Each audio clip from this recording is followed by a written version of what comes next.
There we go.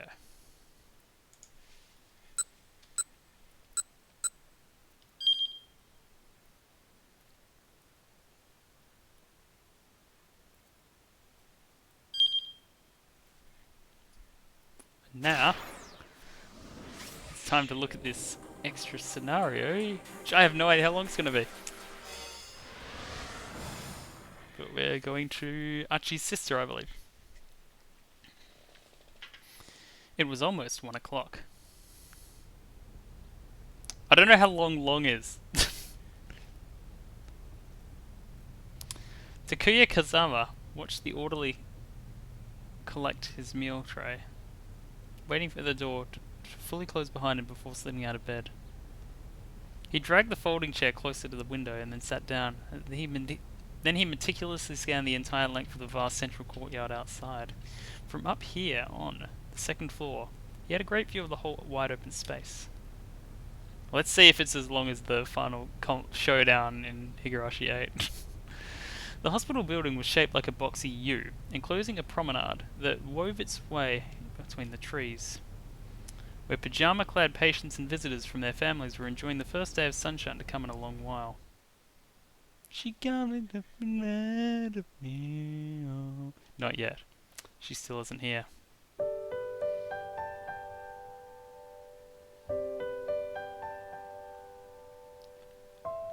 I seem to be doing okay today. If she does show up in the courtyard, I'll sneak out for a walk, myself, and then I'll make sure I go and talk to her.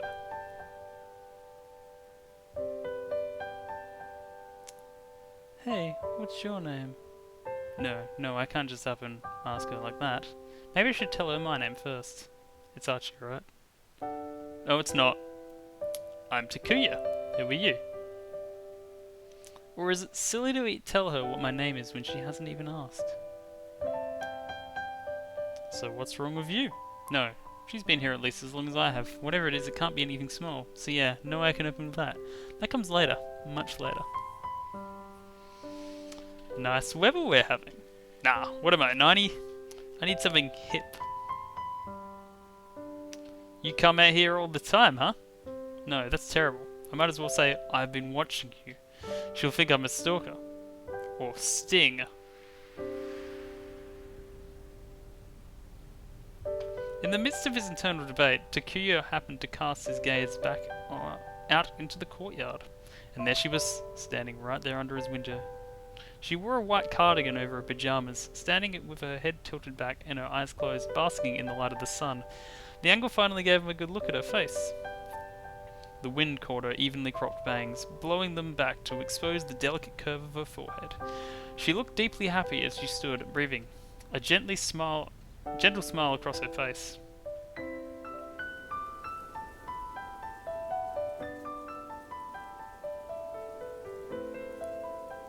Must have taken so many photos to do this shot.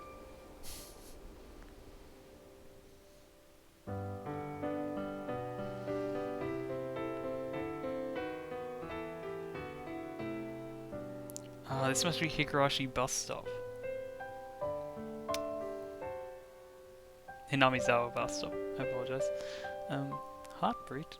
Beat of spring.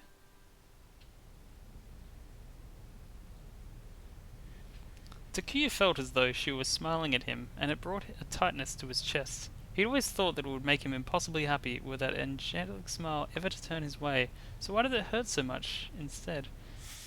Hey, Jimmy Jam 100! He saw her open her eyes back up, and he hurriedly backed away from the window. She saw me, or did she? No, there's no way she could see in here with the glare.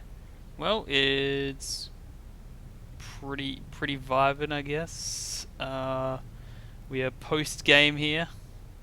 But what does it even matter? I was going to talk to her anyway, right? So go on. Get out of here. There. Fighting his nerves, Takuya moved back to the windowsill. She was gone. Where had she disappeared to? Takuya scrambled out of the room and rushed to the elevator, so that's why it's called 428 Shibuya Scramble. It'll be alright. My muscles aren't so stiff. Today's a good day. Takuya? Takuya? Where are you going? He recognized the voice of a familiar nurse calling out to him, and he ignored her, and Jimmy jammed his thumb on the close button. You know, I don't think we have bad endings. I think we just have 85... We've just learned 85 different ways not to get the good ending. Once he was down on the first floor, he made his way to the courtyard exit, slipped on some sandals, and headed outside.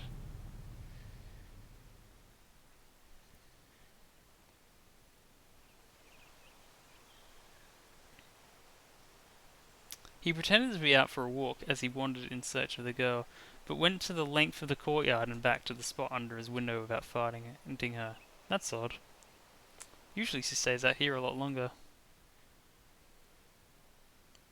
You look a little pale. Are you alright? Asked the voice. They do not seem close to the right age, but I mean, I'll just carry on. He turned and saw the girl sitting on a nearby bench. Takuya took half a step back in surprise. Exactly, like... If you Jimmy Jam 101 times, it's just like... Well, there's no hope at this point. Somehow he'd missed her in the shadow of the trees.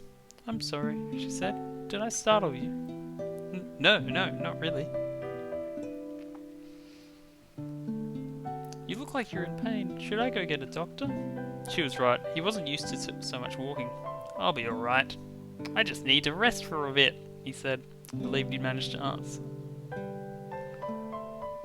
Lately, his words hadn't been coming out all that well. The girl stood up and reached a hand out to him, but Takuya couldn't bring himself to take it. You know, this is completely irrelevant to anything, but like for the first time in what feels like months, someone else besides me verified a Fury speedrun. It's amazing. Instead, he simply sat down on the bench. Not too close to her, but not too far away either. It's like 3 minutes less work for me. His heart had suddenly begun pounding, but he couldn't tell if it was because of her exhaustion or because he was so close to her. So, you're the boy from that room up here, right? She pointed to his window on the second floor, and Takuya had to stifle that. To be fair, Effie, though, you will never truly defeat me, because my final form got nerfed. A little earlier, we made eye contact, didn't we? Did we? Takuya mumbled, averting his gaze. I was just spacing out. I didn't notice. I've seen you up there from time to time. You look lonely. Are you not able to leave your room much? She didn't notice that I'm always looking at her. Good. Yeah, I get tired real easy. I see. I'm not able to get very much exercise myself. But they told me that when I'm feeling well enough for it, I should get up and walk around a bit so my leg muscles don't get weak. I mean, Jimmy Jam 100 has beaten Luigi's Mansion 3, so he's good at Haunted Mansions. You have a problem with your legs? No, with my heart. And they say that my legs are like a second heart. They play an important part in blood circulation. So if my leg muscles get too weak, it's bad for my health. You know how when a racehorse breaks a leg it winds up dying? I guess it's sort of like that. Oh shit, she's gone to the glue factory. Her tone was cheerful enough, as if she talked about this all the time, but the thought filled Takuya with sadness. So, he began. Yes. Do you like stuff? Mind if I ask you your name? As he fumbled his words out, the girl broke into a beaming smile. That wonderful smile, the one that until now he'd only seen from afar so many times. Suzune Endo. The name Suzune is written with the characters for bell and sound, so like the chiming of bells. Okay, when they cry. Suzune, the chiming of bells. It was a name that suited her soothing voice perfectly. Suzune Endo. Well, pay more attention to mine because like my stream obviously is more intensive in terms of like moment to moment action. Takuya repeated the name to himself over and over. What's your name? Takuya. Takuya Kazama. Takuya Kazama, huh? That's a pretty cool name. I guess it means tough guy or something. Not that I live up to that. The truth was that Takuya was always embarrassed to tell strangers his name. He's such a tough guy, he makes the girls cry. I don't know about that. You seem pretty cool to me, Takuya. So, how old are you? Takuya's heart sank. Only kids had to be told they were cool. I'm 14. What about you, Susanna? From afar, he hadn't realised how tall she was. Taller than him and probably older. I'm 17. Wow, quick maths.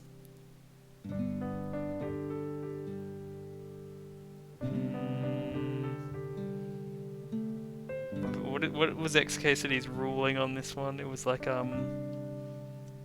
you double their age and minus 14, and that's the max. No, you can't have 14 and 17 together. He thought the difference would be less.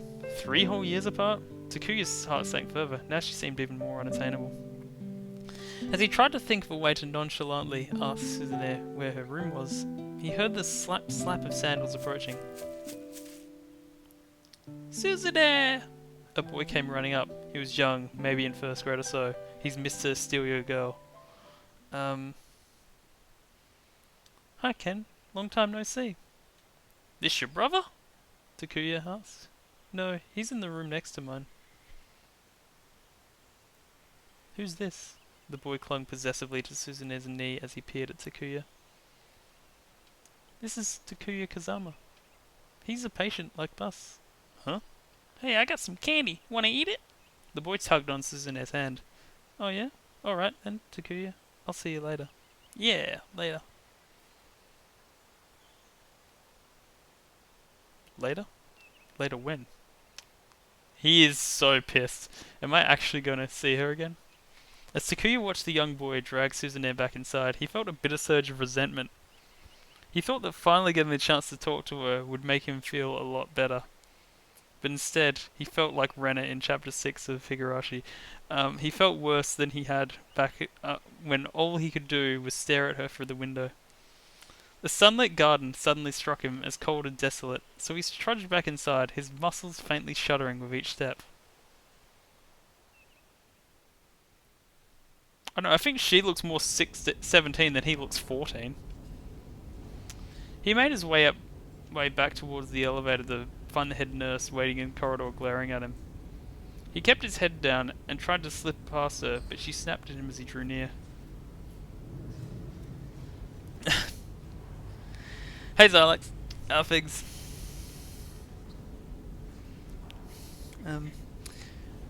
What were you thinking? About talking with Miss Endo? Huh?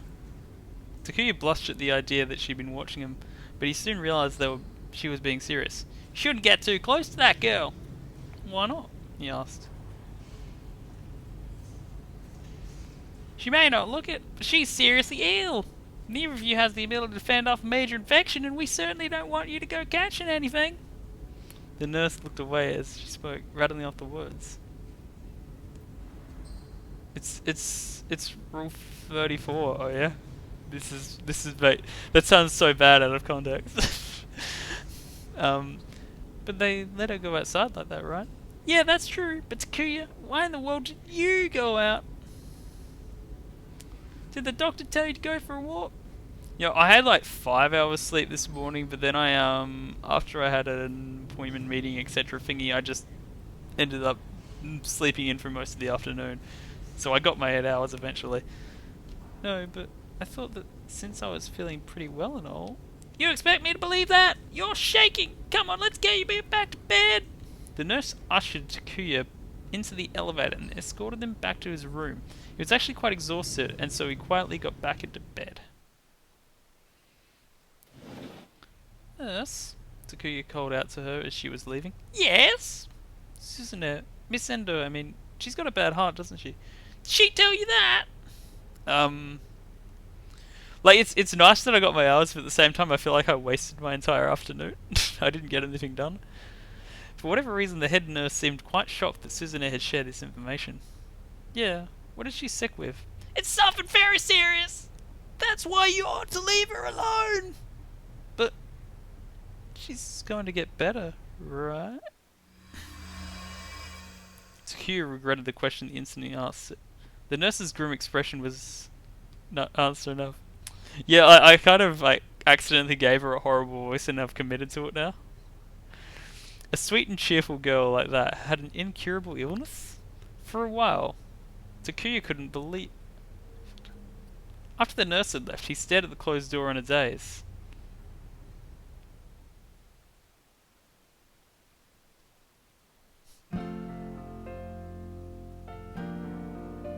Yep. I've absolutely been there, Alex.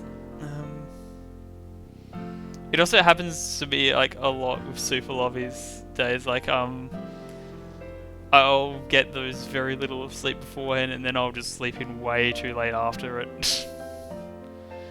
From that day on, Takuya kept up his vigilant watch on the courtyard, sneaking out of his room whenever he caught sight of Suzume. Bit by bit, the two of them began talking more.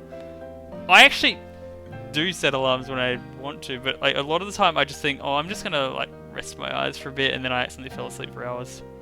What's more is that today, like this afternoon when I did sleep, I started having dreams that I'd slept in past 6 p.m. and I was like missing TV shows. It was very dumb and for me. Sometimes she come out 2 days in a row. And sometimes you wouldn't see her for nearly a week at a time. On the other hand, it is really nice to wake up, look at the clock and see actually it's not that late. Other times he would wander the hospital corridors in search of her rooms, only to be intercepted and sent back to his own room by the head nurse. Suzume was quite popular. Especially the older men. Monka W.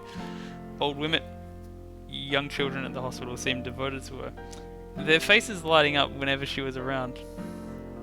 She was kind enough to listen to all their grumbling and trifling conversations. Takuya was equal parts impressed and baffled by her ability to relate to them. But the good thing Jimmy Jam 100 is that if you wake up really early, then you can catch Jimmy Jam 100 streams. That definitely applies to all of us equally. I could never put up with that sort of thing. More than anything though, her popularity was frustrating. He would have had much more time alone with her if all these people weren't always around.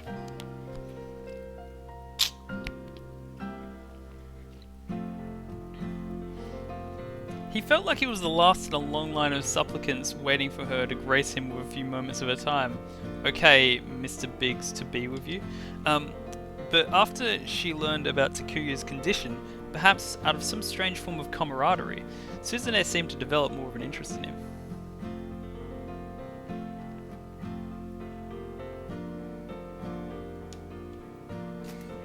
It's also scary to set an alarm for this week because the radio here is having a very weird playlist this week, and you never know what's going to turn up, and it could be quite frightening.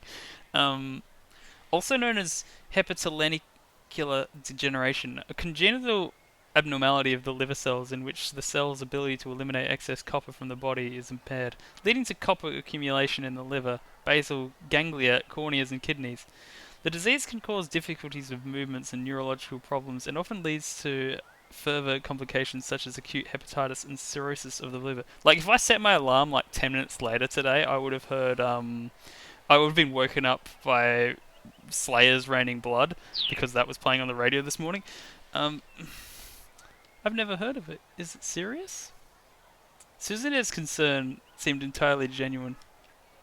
For a brief moment, Takuya was almost happy about his rare and grave condition. But he couldn't say that, of course, and so he just nodded.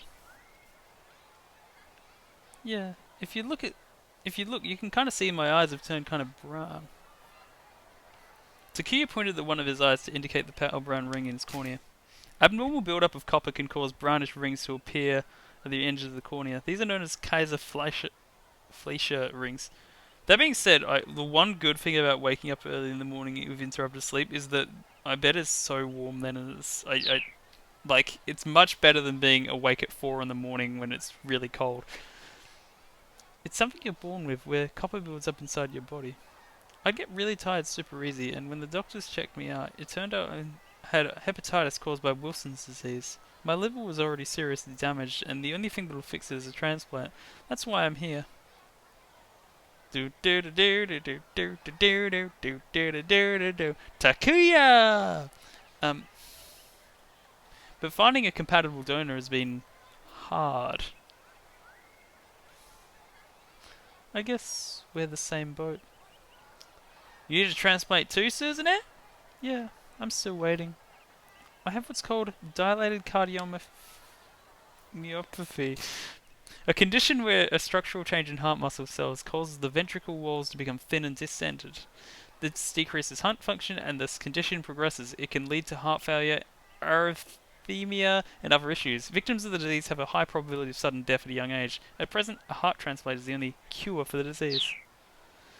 They've tried other forms of treatment, like limiting food and water intake for long periods, putting in an implanted defibrillator, and other things.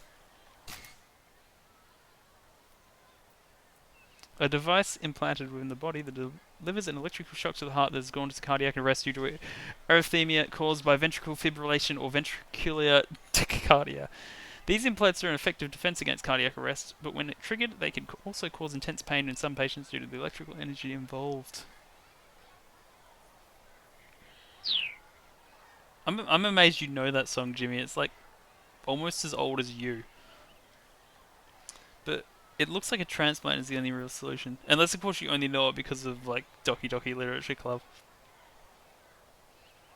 Dilated cardiomyopathy? Defibrillator? What are those? Come on, Takuya, you're not really 14, you don't know what a defibrillator is. Takuya didn't understand all the vocabulary, but it sounded like her condition was even worse than his own. But the biggest problem, Susanne continued, is that there just aren't a lot of heart donors in Japan, and moreover... Abruptly she fell silent. A look of loneliness crossed her face, and then she turned back to Takuya with a reassuring smile. You'll find a match soon, Takuya. I reckon your brother's totally into a match of yours. Everything is be alright. And you'll find one too, Susanne. Isn't that alright? Right? Takuya felt like something was caught in his throat. It was hard to get the words out. Like, surely we all knew what a defibrillator was when we were 14. Yeah, if I'm really lucky, Susanne hesitated before continuing. I feel like I need to look into this parody. There's not enough meme content from Baba Is You in the world. But even then, I doubt I'll be able to get the surgery. Her tone was so matter-of-fact. Why not? Takuya asked.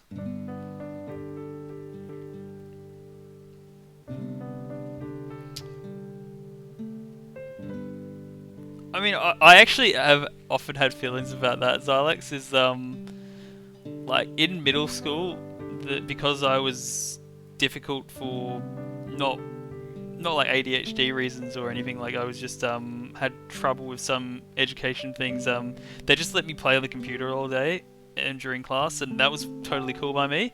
But I often worried that I missed out on some important English lessons and like how to write essays good and how to use words efficiently and fill out word counts without like repeating yourself. And like every time in high school I regretted the fact that I feel like I missed so much, and like I just missed the one lesson where they taught us about this stuff.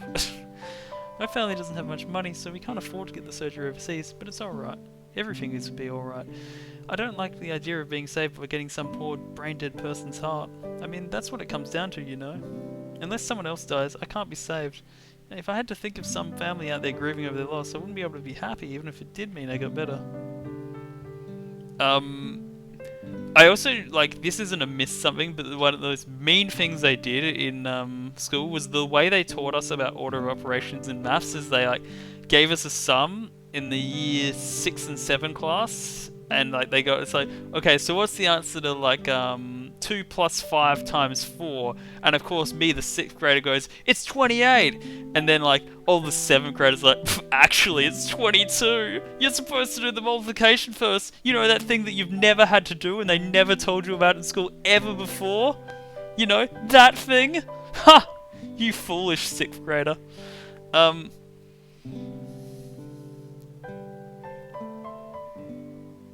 Takuya had never thought about that. Just imagining part of some stranger's body getting put inside his own was more than scary enough, especially because he'd heard of Theseus's ship. Still, if he had to choose between that and death, well... It wasn't even a contest. I was so frickin' small in school. Like, I was 5 foot flat in year 9.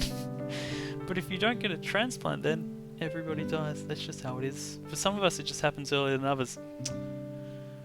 Archie's sister is a nihilist.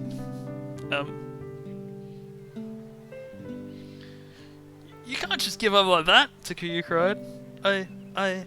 I won't survive unless I get someone's liver, but if I'm lucky enough to actually get one, I'll be happy about it. Doctors told me that people only give their organs on death because they want to.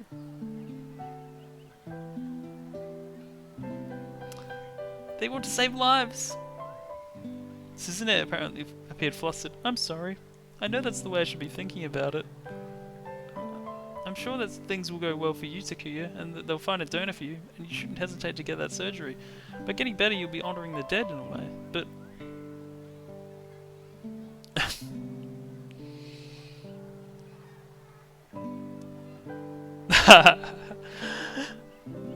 I can't help myself with that one. Oh yeah, I don't know why.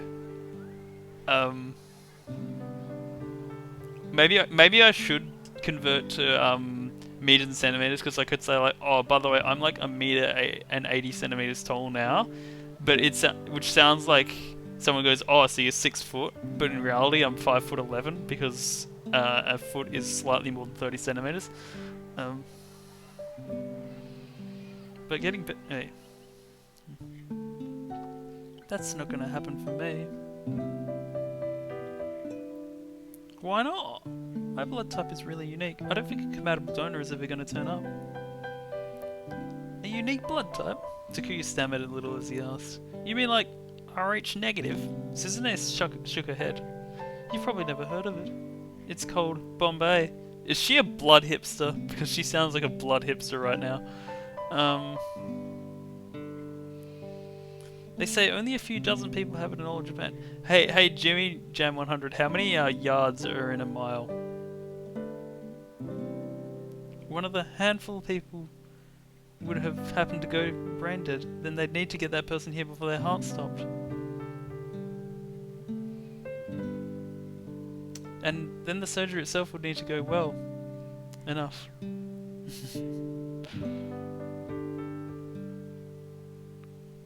No frickin' way was he taller than me. Wait, what? That doesn't sound right.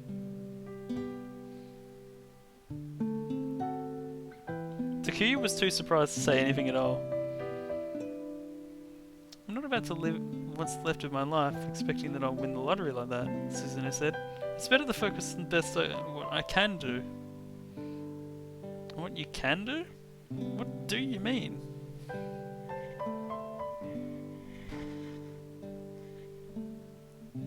But we're both like 2 foot taller than Flavor.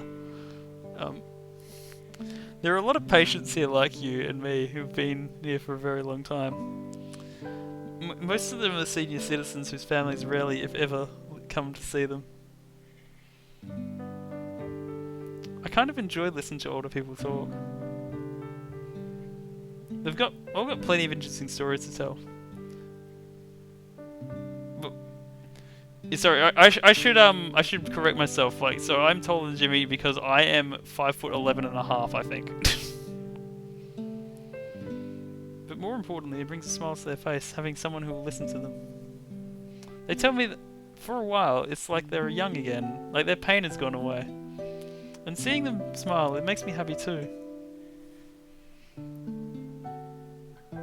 I want to make friends with as many people as possible, to learn about as many people as I can. I don't have the time to wallow in my own misfortune.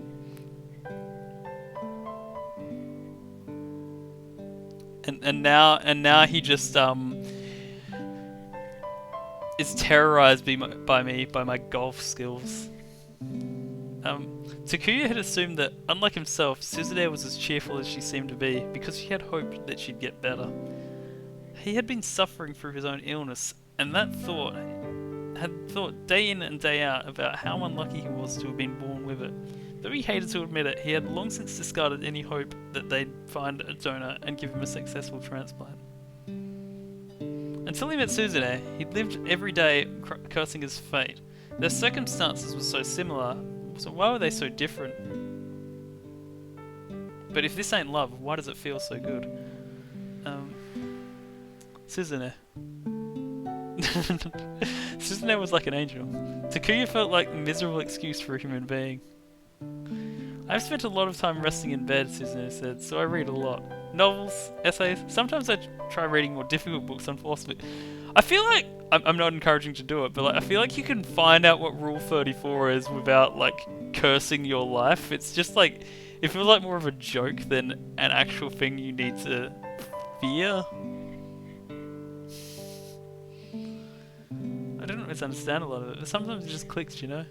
And I read high school textbooks sometimes too. Well, except for the maths. I've given up on that. Takuya didn't like reading. When he was in his room, he just watched TV. A lot of the time, the only shows that were on were garbage, and he knew they were garbage while he was watching them. There wasn't anything else that caught his interest. So he's a TV hipster and she's a blood hipster. His motivation to study was non-existent, and he certainly didn't have any textbooks in his room. It wasn't like he was going to go and live a full life, get a normal job, have a normal family. So what point was there in studying? That's what he'd always thought, at least. Am I just wrong? The hit song from 2014 by Nico and Vinz.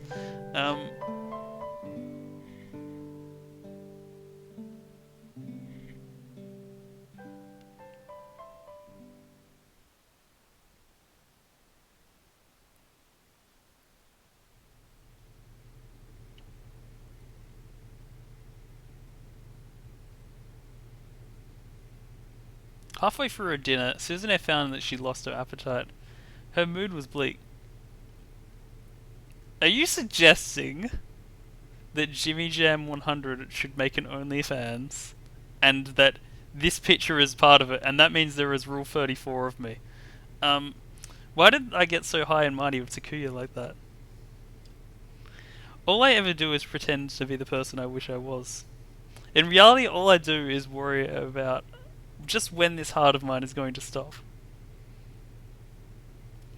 I know it's normal to be afraid of dying. I practice smiling for my father and my brother. I don't want to see my fear. I was happy and a little bit shocked when I realized my fake smiles actually worked. My smiles might have been forced, but the ones I got from those old men and old women and all these little kids, those were real. Oh, hey, Suzune! Hello, young lady! Everyone's always so happy to see me. At some point, Suzune realized that she was no longer able to tell if her own smile was fake or not. She wasn't lying when she said that the smiles on other people's faces brought her joy. But every now and then, the loneliness returned. She wished she could tell someone how scared she was. Finally, let herself shed the tears that she'd held in for so long. But she'd never be able to do that to either her father or her brother. She didn't want them worrying about her any more than they already did. Her pulse grew erratic. Her intense heartbeat hammered like the hoofbeats of a horse at full gallop. A type of abnormal heartbeat known as a gallop rhythm, instead of the normal 2-beat lub-dub rhythm of a healthy heart, it consists of 3 beats resembling the sound of a galloping horse, an indication of potential heart failure. A sensation she'd known since childhood. Then she felt an intensely painful electrical shock course through her. Her implanted defibrillator had activated. After suffering through the pain of about 10 seconds, she felt her heartbeat stabilize. I'm alright. My heart is still pumping. From Paris to Berlin, her heart is pumping with love. But despite her relief, it was impossible to not think about how her time was drawing ever closer. If you're in pain, just say so. No. If you're in pain, just say so. It's okay to admit it.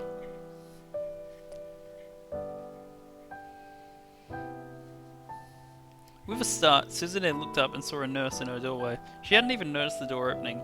Was it time to have her temperature taken again? She hurriedly put on a mask of a smile. Oh, no, I'm okay. It's all calmed down. Now. Your illness isn't the problem! Hiding it is! If you need a little comfort, just ask! Susanne was at a loss for words. It was dark outside, and with the lights in her room turned off, she couldn't get a good look at the nurse's face. The woman was tall and slender, and had a rather nice build. Was there a nurse like that on staff in this ward? She couldn't remember. What are you talking about? Susanne felt her smile warp as she struggled to conceal a sudden upwelling of sorrow. You're facing your condition like an adult, but your real father's perspective, you're still his little girl. It's completely natural for his family to worry about you. This person knows who I am. I'm not sure how, but she knows everything. Susanne let her mask fall. Mask on, effort, mask off. She looked down at her hands, balled tightly into fists, and she let the tears come. I want to be a strong person, but I can't do it. Everyone tells me what a strong and cheerful girl I am, but it's all a lie. The words spilled out of her as emotions came rushing to the surface. I'm afraid of dying. I'm afraid of getting surgery. I'm even afraid to go on living. What scares me more than anything is when night comes. I'm afraid every time I go to sleep that I might not wake up again. I assume because I'm Australian, he just assumes that I would be riding on a kangaroo with a Cobras and a Southern Cross tattoo and green and gold, you know. I thought that if I kept pretending, I wasn't scared that eventually I'd be able to fool myself. But that didn't happen. I'm the only one I can't fool. I think you're pretty strong! Huh? Everyone's afraid of death. That's why they try their hardest to look away from it. When they try to forget during the day-to-day it's coming. But you'll face it every day. Face it head on. You're a stronger girl than you think. Everyone else probably underestimates your strength. Does my face fit that voice though? The nurse's voice was smooth and soft. Her the words flowed from over Susanne, washing away her darker emotions.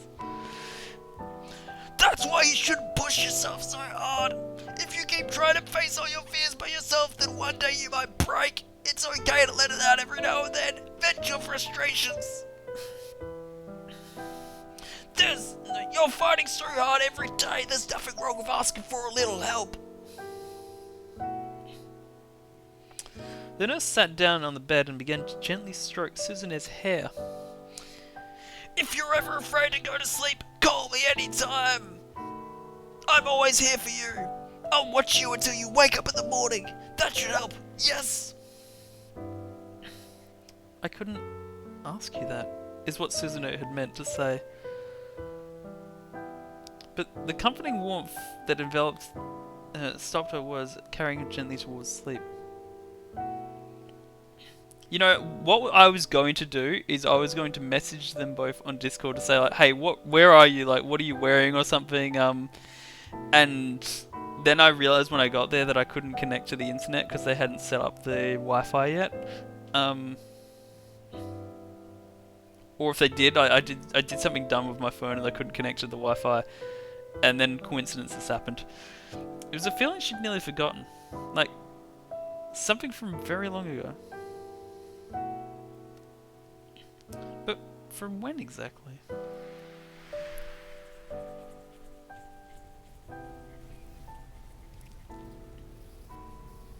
I also couldn't show him my identification because I was having trouble getting that as well. I mean, my name tag thingy. My first night at GDQ was a messy time. When Susanne woke up the next morning, the nurse was gone, but she did not despair. If she ever needed her, the nurse would be there for her again. Of that she was sure. Good morning, Miss Endo! The nurse who came to take her temperature was the usual one, not the one who'd been there last night. Good morning. A natural smile came to Susanne's face. She felt deeply grateful that she'd gotten to live to see another day. Wow, she's lived longer than any of the characters in 428. She's seen 2 days.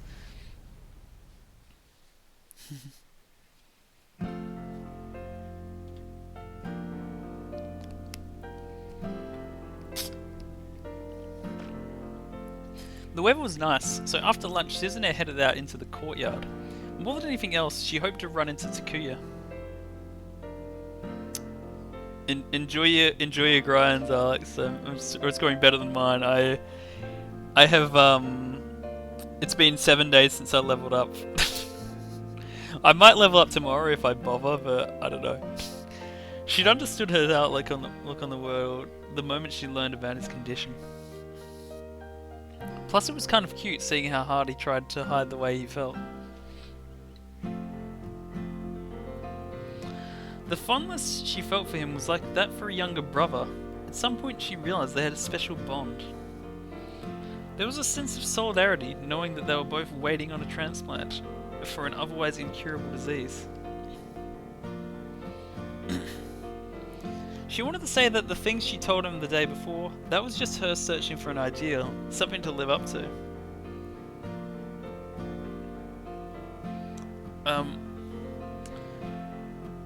She wasn't philosophical.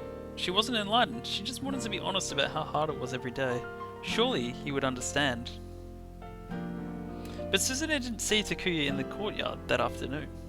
She made small talk with several other patients like she usually did, then headed back to her room. Takuya didn't turn up the next day either, nor the day after that.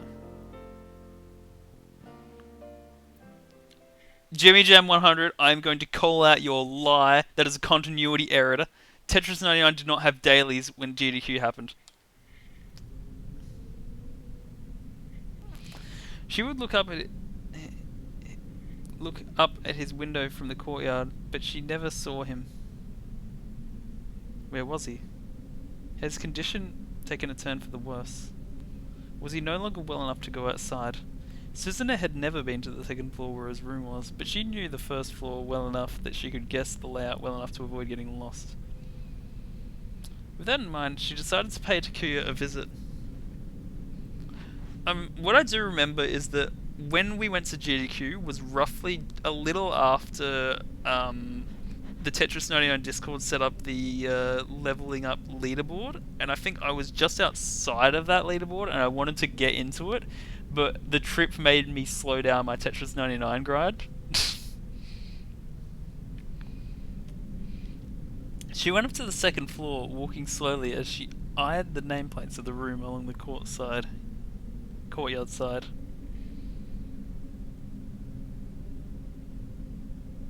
There, right about where she expected it to be, she found it. Takuya Kazama. She'd been afraid that his nameplate had been removed. If it hadn't been there, that would have meant he'd been discharged. That his room had been swapped for some reason. Or else... As Susanne was about to knock, a voice called out from behind her. Miss Endo! She turned around to see an unfamiliar nurse standing there. Perhaps she was in charge of the ward, or had seen Susanne walking around before, and that was how she knew her name.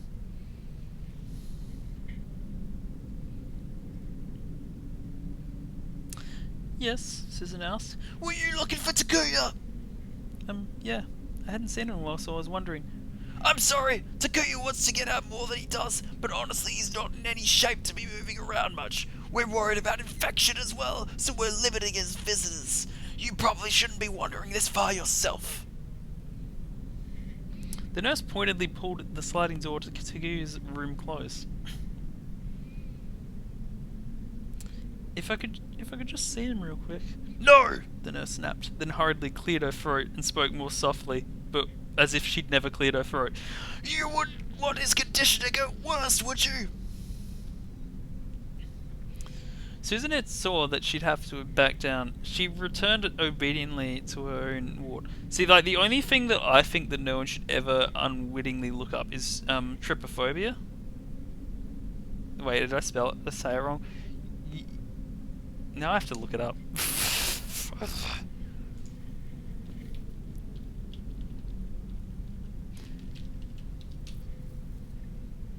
Yeah, don't look up trypophobia unless you want to feel uncomfortable.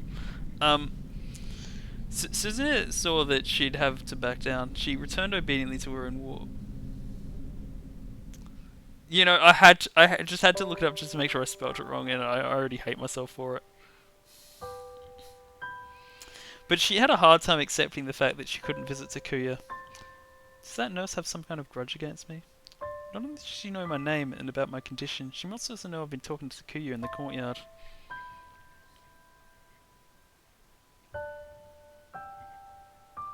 Does she think I'm the reason his condition has gotten worse?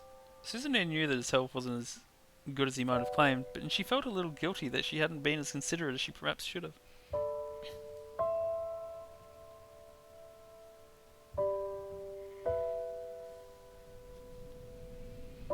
After that, whenever Susanne went for a walk, she made a point of swinging by Takuya's room, asking several nurses and doctors about his condition.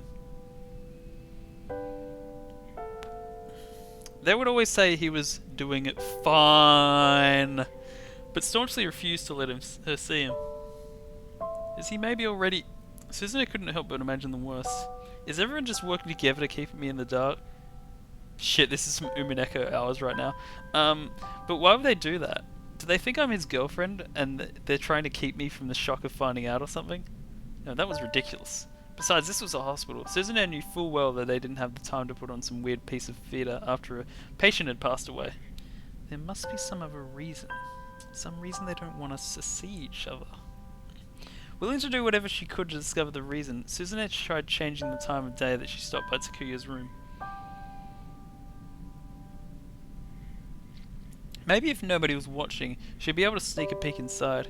If someone happened to be coming or going, she might even be able to get a look at his face. But Susanne never imagined the way that she finally wound up seeing him again. On that day, she'd been hiding behind one of the heated meal carts, used to delivering dinner to the patients. She followed the orderlies as they brought up the cart towards Takuya's room. They'd have to open his door in order to bring his tray inside.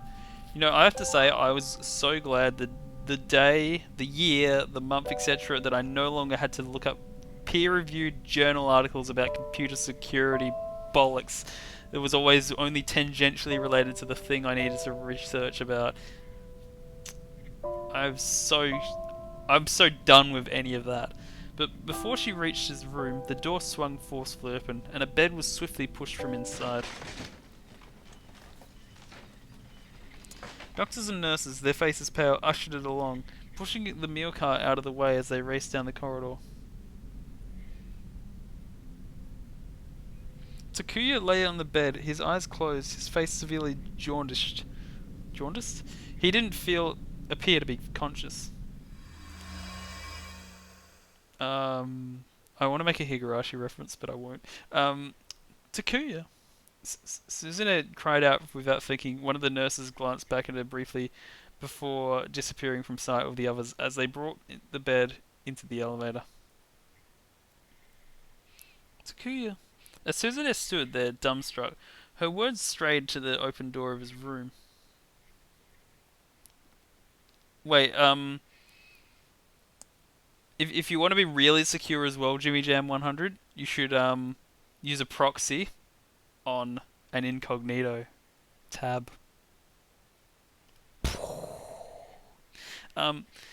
With shaky footsteps, she went inside. Takuya's room was largely the same as her own.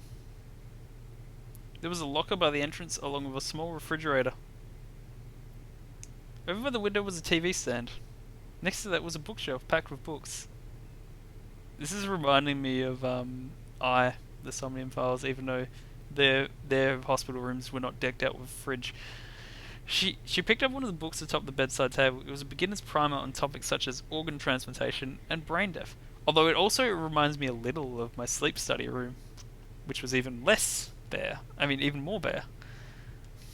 On the bookshelf were other, more difficult-looking medical volumes intended for experts. Takuya's been studying up on diseases. I wonder if he's been holed up in here reading those the whole time. Maybe he's overdone it, studying. That would be a cruel irony. Susan had prayed to a god she'd never believed in. Please, save him.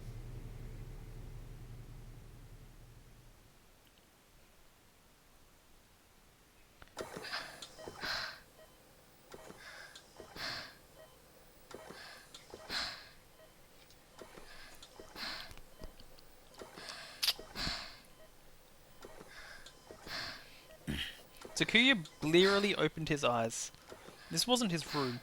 An artificial respirator was fitted over his nose and mouth, and several tubes ran between his body and a hemofiltration machine. Vinyl curtains enclosed the area around his bed. A machine that regulates electrolytes and removes waste products from the blood in lieu of kidneys, used to assist patients with decreased kidney function. Purifying the blood too quickly can, however, result in a collapse of the body's electrolyte balance, leading to headaches and muscle spasms. He was in an ICU.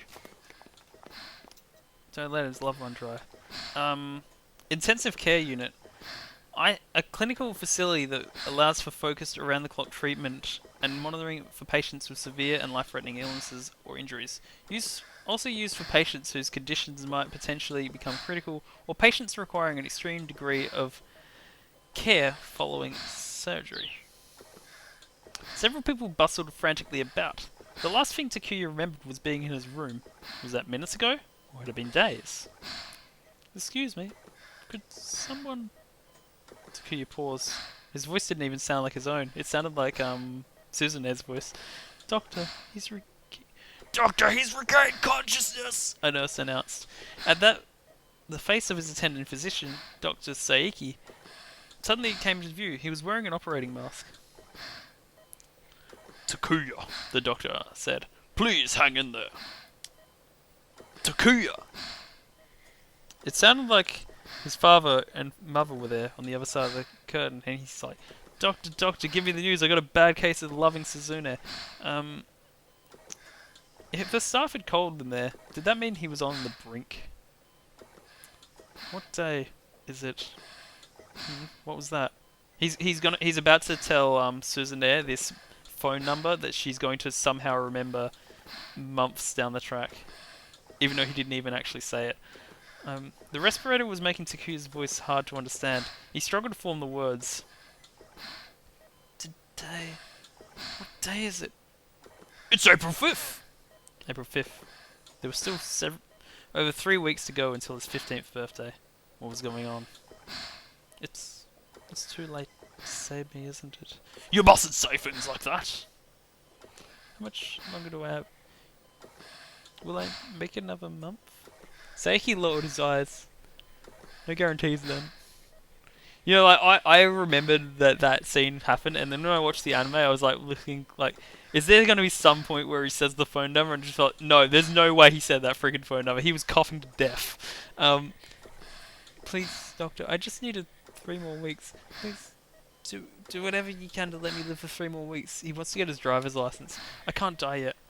No, wait, no, 15. He wants to watch MA 15 plus movies. Dr. Saiki nodded, a thoughtful look on his face. Is there something you can do, please? I don't want to die yet. I haven't done anything yet. Please, just a little more time. There is a life-prolonging procedure, highly experimental. However, I don't care about the risks. I just don't want to die yet. There's something called an artificial liver system. Clinical trials have only just been concluded in Japan. Although a liver dialysis machine can be thought of as a sort of artificial liver, an actual liver carries out much more complicated metabolic reactions. The dialysis cannot completely replace. For this reason, biohybrid liver replacements combining mechanical function with active live liver cells from the pigs are currently under research, with clinical tests have been concluded in the United States. The hopes is that these bio-artificial tissues will be someday able to keep those with failed livers alive until the necessary transplants are available. It's a device that uses cells harvested from pigs. If things go well, rather than just 3 weeks, you might be possible to keep you alive until a donor turns up. The mention of pig cells was startling, but right now was no time to be squeamish. Please, Doctor, if there's even the slightest chance, it's worth it.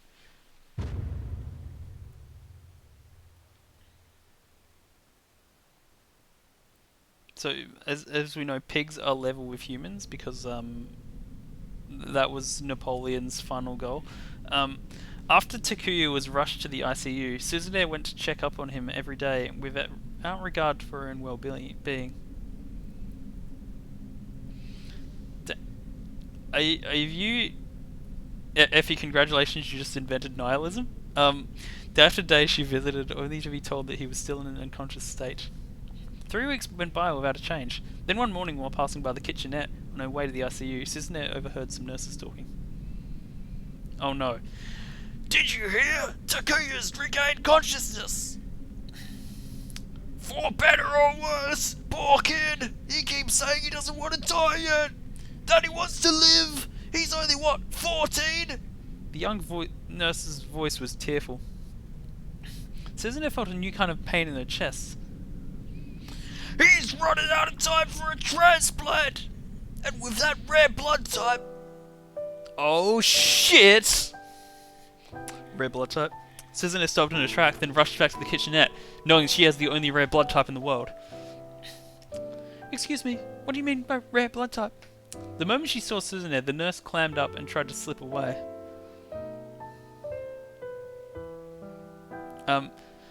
Please, hold on, that rare blood type, is it Bombay? Suzune shouted.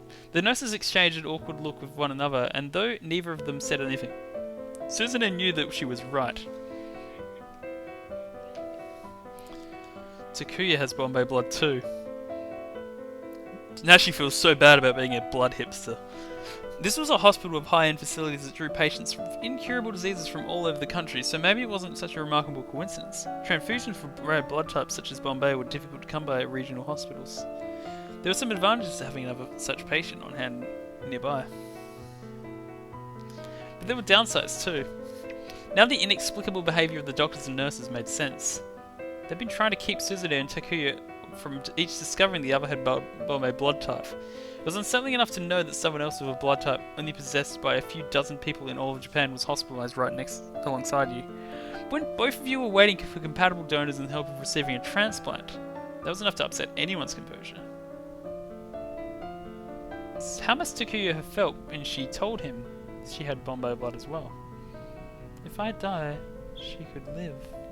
Something like that must have crossed his mind.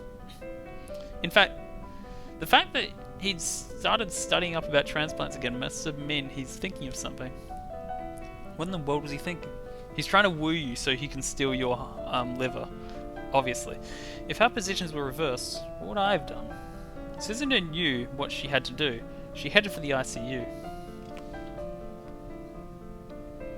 She got there just as Dr. Saeki, who was her own attending a physician as well, emerged from inside. Miss Endo! The doctor stopped, looked surprised. He looks like Nezubi, like, trying to look more professional. Suzune drew herself upright and looked him right in the eye. Doctor, please use my liver for a transplant for Takuya. You can perform a living liver transplant, right? If you need to take half or even 2/3 of it, please by all means. For a moment, Dr. Saeki looked as if he'd taken a punch to the face, but as soon as his expression resolved into a sad smile. You heard about the blood? Suzune nodded. I'm afraid that would be impossible. A living liver transplant is dangerous enough for a healthy person. Someone in your condition would never be able to tolerate the surgery. You can do it when my time comes then, Suzune said. Ah, so they are going to play a battle royale in real life, and whoever lasts the longest gets to live. Regardless, Miss Endo, I can't carry out a living liver transplant between complete strangers. The law doesn't allow it. If the two of you got married, then that would be a different story, but that's not possible either. Neither of you nor Takuya can legally marry until you're 18. Married.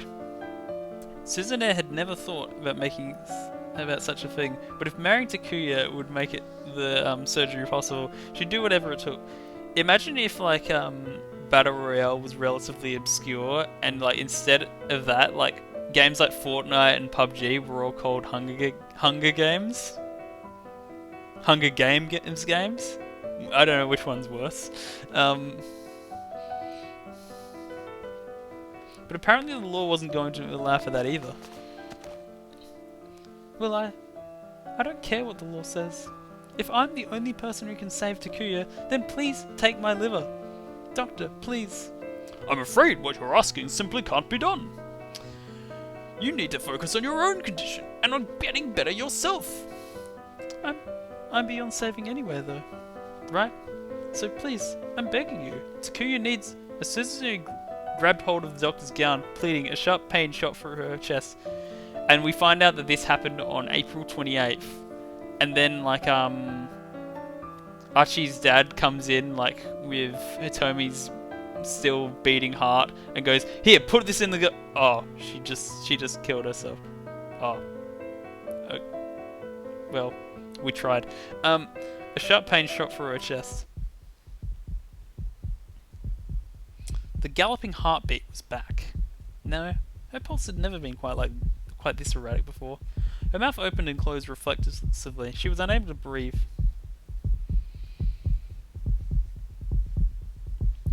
Doctor, please. An electrical shock went through her from the implanted defibrillator. The world faded as she collapsed to the floor.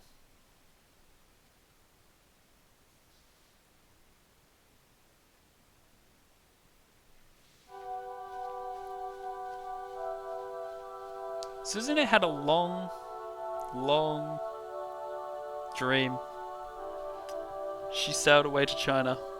Her father was in that dream. And though Suzune couldn't clearly remember her face,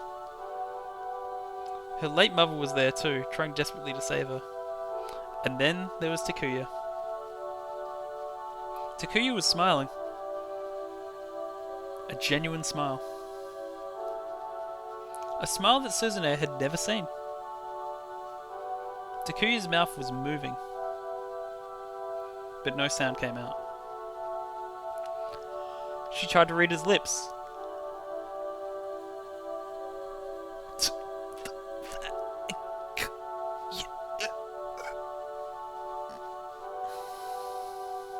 Thank you?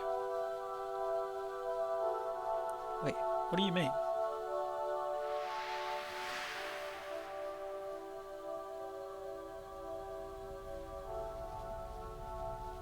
Suzune cried out, thank you for playing. The game makers always intended Fury mode to be the real mode, for real gamers. Suzune cried out as she woke. She was staring up at a familiar ceiling. She was back in her own room. When I say that save logo, I'm expecting like a decision tree. She spotted her older brother Archie sleeping by a folding chair nearby. What? Okay. Archie. The word creeped raspily from her throat. Huh? Suzune, you awake? Her brother rose from the chair, then excitedly scampered out of the room. You won't believe the day I just had. With a start, Suzune realized something was attached to her chest. She felt a peculiar sensation. 6 distinct tingles, all running from the center of the left side of her chest. Electrocardiograph electrodes. She followed the leads that ran from her chest to the monitor by her pillow and was surprised to see the waveform moving across. Later, Jimmy Jam 100. It was a pulse, and amazingly, the rhythm was solid and strong. Nothing like the one she'd been familiar with for so long. But is rhythm a dancer? Is the rhythm of the night a dancer? No, that's not my pulse. Suzune realized what she was seeing. She understood instinctively. This heart, it was Takuya's. It is April. Archie returned with Dr. Sayaki, who proceeded to check the various monitoring devices by the bed, nodding and smiling with satisfaction. It's good to see you awake again, for now. There don't appear to be any signs of rejection. Of course, we'll need to be vigilant, but this new heart seems to be a good match for you, Miss Endo. It's Takuya's, isn't it? Please tell me it's not. I told you I wanted him to have my liver. We did give him your liver. You're both gonna die. Takuya was dead. If she had his heart now, there was no way he was still alive. Dr. Saeki looked away, and for a while, he said nothing. When it comes to who your donor is, I'm not at liberty to say anything. You understand that, right? So instead, let me tell you how things went for Takuya in the end. You two were friends. Boyfriend and girlfriend, baby. Either way, you'll have a right to know about his passing. Takuya's passing. He finally passed 7C in Celeste. Suzune had already imagined as much, but for now she couldn't hold back the tears. Takuya is dead. He's dead. Once again, without emotion, Takuya is dead. Dr. Saeki went on. Takuya begged me to help keep him alive just a little bit longer so he would outlive you. His family agreed, and we proceeded with an artificial liver system, a treatment that's relatively untested here in Japan. For a while, his symptoms abated, and he even regained consciousness. The doctor took a breath. But it was already too late. He lapsed into a coma due to acute liver failure, and then developed complications.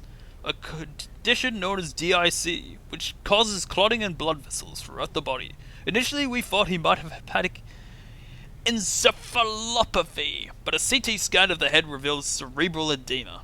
He was declared brain dead 2 days after his birthday. He was 15 years old and 2 days. Dr. Saeki gave her a significant look. Suzune wondered what that implied. He was insistent he could make it to 15, Saeki continued. He said there was something he absolutely needed to do. On his birthday he called for his family, and he told them, I want to register as an organ donor. Huh? Here in Japan, individuals under 15 years of age aren't allowed to give consent for organ donation. If Takuya had died before he turned 15, then his heart, all of his organs rather, could not have been provided to a patient in need. And that was something he wished for very much. And he gave his heart to Hitomi Osawa. Takuya had been reading up and studying. He learned he needed to survive until he turned 15. And he asked for life-prolonging measures to be taken. All so that he could be registered as a donor in order to give me his heart. And I don't know who it was, but apparently a surgeon was able to perform a transplant for a patient believed to be an ideal match for his heart. Evidently this patient was also comatose and in an extremely dire state. From what I hear, the surgery seems to have gone quite well. Of course, I do not know the identity of the patient either. Is he really that, like... Suzune strained to move her right hand, sitting it atop her chest. Underneath the layers of bandages, she could feel a heartbeat steady and strong.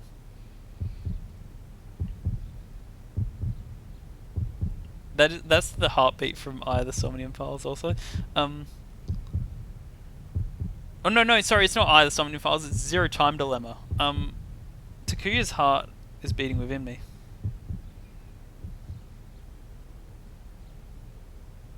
He left a letter for you. I haven't looked what's inside. I'm not even sure who the address is for. So I'm not sure what it says. Dr. Saeki set a white envelope down on the bedside table, then left the room.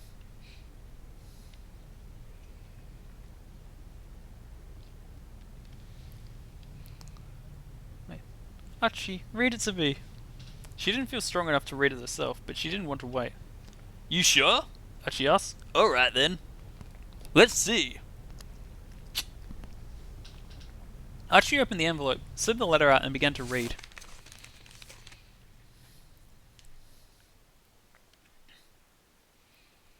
Suzune. If you're reading this letter, you're too late. That means everything has gone well. Congratulations. Also, thank you.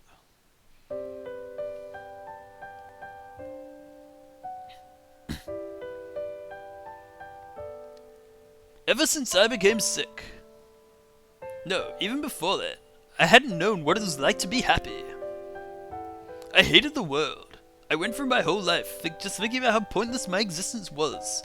An excuse for a human being with no reason to live. What did it matter if I was here or not?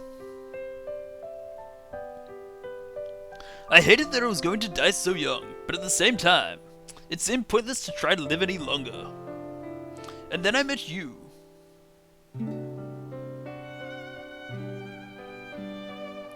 I fell in love. With you. I love you, Suzune. With all of my heart. Speaking of hearts. With you in this world, I wanted to go on living a little longer, because living would actually have some meaning.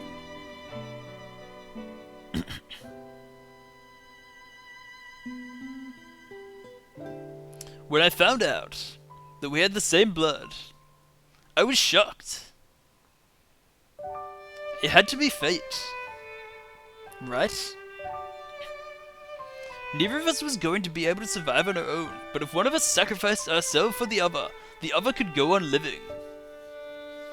And I wouldn't be able to bear any world without you in it, Suzune. So, the answer was clear. So what he's saying is he was literally playing We Were Here. I want you to have my heart, Suzune. That's the best possible thing. For the both of us. You're probably a little sad knowing that I'm gone now. I'll be happy if that's the case. But will you please be happy for me now that my heart is inside you? That would make me even more happier. Happier than anything. I don't know if I want to play We Were Here together. I was kind of disappointed with We Were Here too. Thank you so much for taking my heart. It'll beat for you as hard as it can. I hope.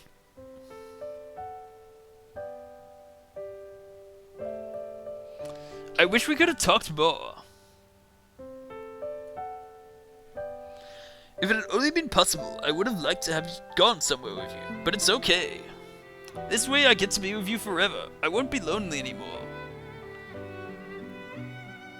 It's like Theseus's heart.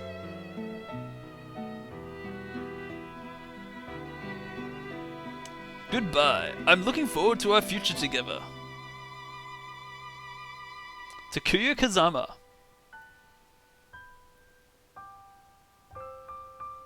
But, I think the kind of thing that disappointed me a little was that, in We Were Here, it was, I mean, depending on which role you play, but you, like, started in a room, and, like, there were heaps of things you didn't understand, and you slowly put them together, but in We Were Here too, it was just like, here's the next room, here's the next room, here's the next room, and there wasn't much connection to it. Like, it just felt weirdly, like, I don't know, just, I didn't have the same connection to the, immersion to the world as I did before. Archie's voice grew gradually more hoarse as he read. By the time he was struggling not to weep. Damn it, did it really have to be like this? Suzune was more astounded than she was sad. Of course, she was upset that Takuya had died. And she was glad that she was going to live. But above all, she was amazed by the fact that Takuya had cared for her as much as he had. That he fought so hard to prolong his own life just to save hers. That moved her more deeply than anything she'd ever known. Maybe a young crush couldn't be called real love. But that didn't make it any less pure.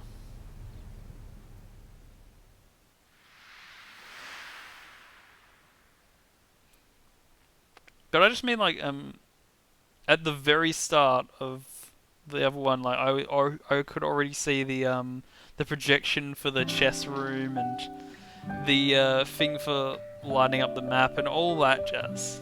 That was already there at the start. Not to mention those books, which came even later, I think.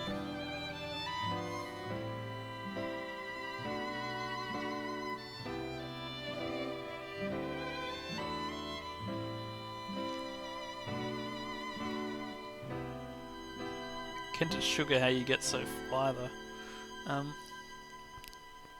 I can't believe there are 6 different actresses for the same nurse.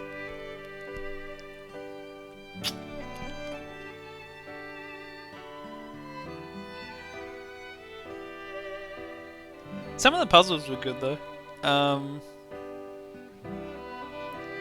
Also, another thing that kind of let me down was I felt like there wasn't enough variation in the randomness of the puzzles. Like, so like the maze is an interesting idea, but it kind of got stupid that there were literally 2 different combinations of it.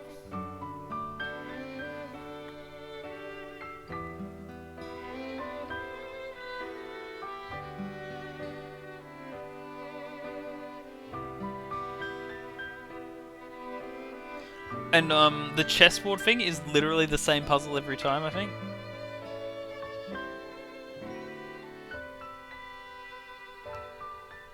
Or if it's not, like, if maybe like some of the like tiles are different, but like the units were in the exact same place, and that meant that, like, as I said, like once I'd done it once, I could literally have done it without any input from the other player.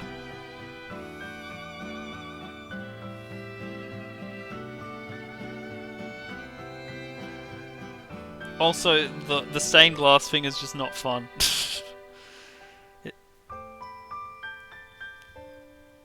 Like, I know there's a laugh to be had with, like, in a keep talking, no one explodes way of, like, oh, this person didn't pay attention to this one detail and that's the thing that makes them different, etc. But I don't know, I just don't think it really clicked on that stained glass puzzle.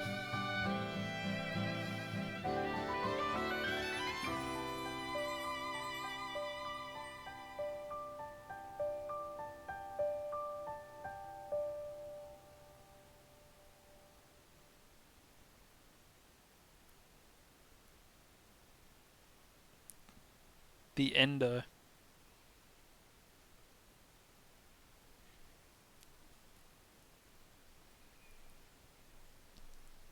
Mr. Laba Laba.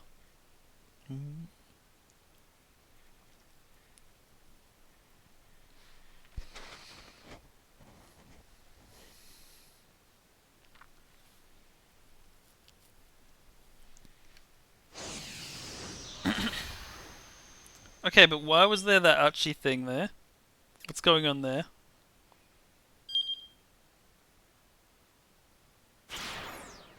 Can I see a timeline?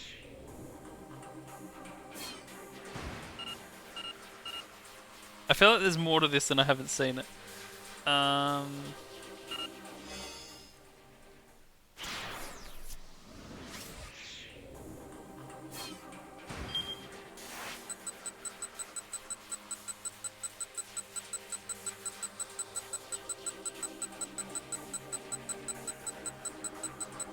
Damn, this is a long story.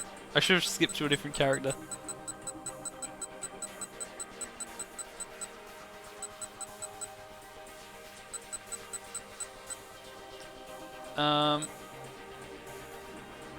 How about, because I know it's a thing I can do, quote unquote do, let's do the pop quiz, and I'm possibly going to look up the answers. I'll try to avoid looking up the answers if I don't have to, but like if it's bullshit like that nanometers questions, I'm absolutely looking it up.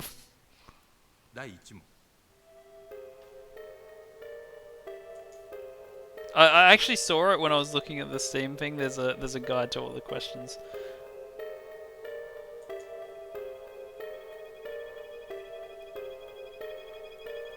All right.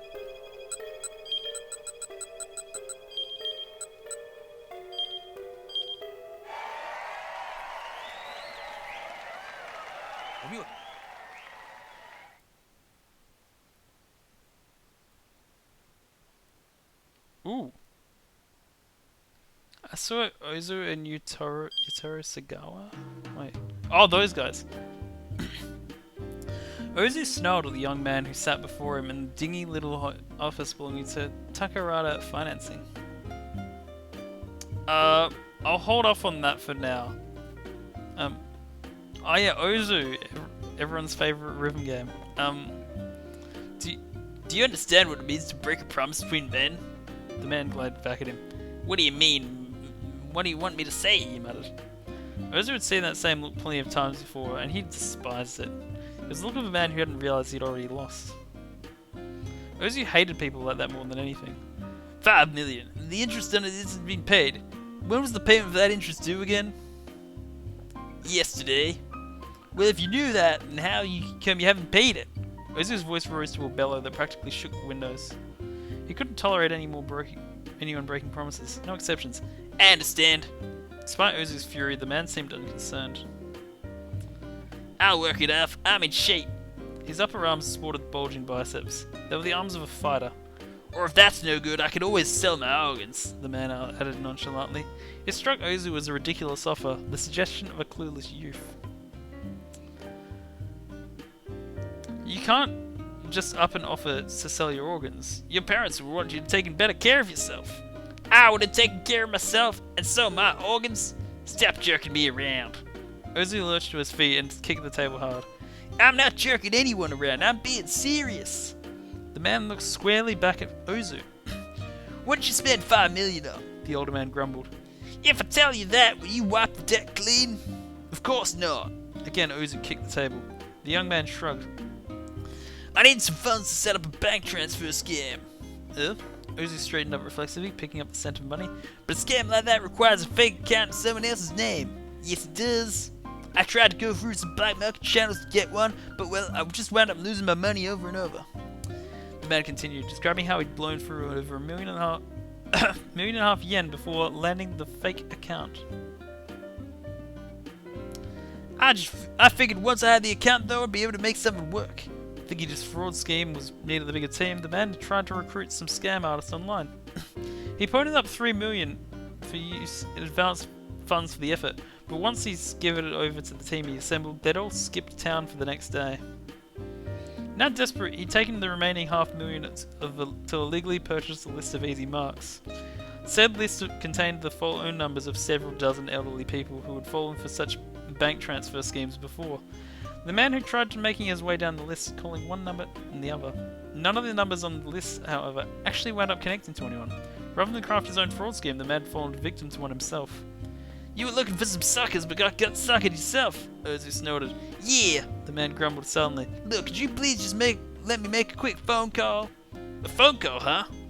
There's another mark I've been working on since this morning. It just needs a little more coaxing. If I pull it off, I might be able to pay what I owe. There's no way this guy was pulling off a scam. From what all he'd heard so far, Ozu was sure of it. But that made him all the more amused at the thought of letting this guy have the coal. This I gotta hear. Go ahead, make your call.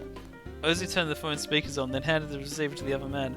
With a notebook in his other hand, the man dialed. The phone book rang several times, and then someone picked up. Hello, Grandma. It's me. Did you get the money? Oh, Massa, is that you? How's school going? I'm already working now, Grandma. Didn't I tell you? Oh, yes, that's right. That's right. How lovely. How's your homework coming along today? And make sure you come straight home and don't buy too much candy when you're out.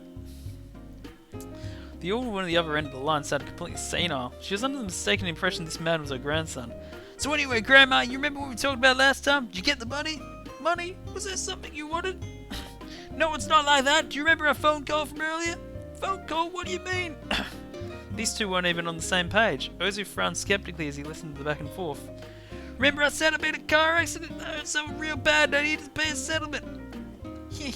Massa, you don't need to lie, no? Lie? The man looked panicked. I'm not lying. It's alright. Grandmas can tell this sort of thing, but I'm not lying. I bet you just want to buy some new video game. It's okay, Massa. I have enough saved for you to buy it for you. Don't you worry. I've been all along ever since your grandpa died, and so I'm just happy when you call me. Buying your video games is the least I can do. The joy in the old woman's voice left the con artist at a loss for words. Your father and your uncles never came around to see me anymore. I'm very happy you called. Thank you. I feel I might live another 10 years.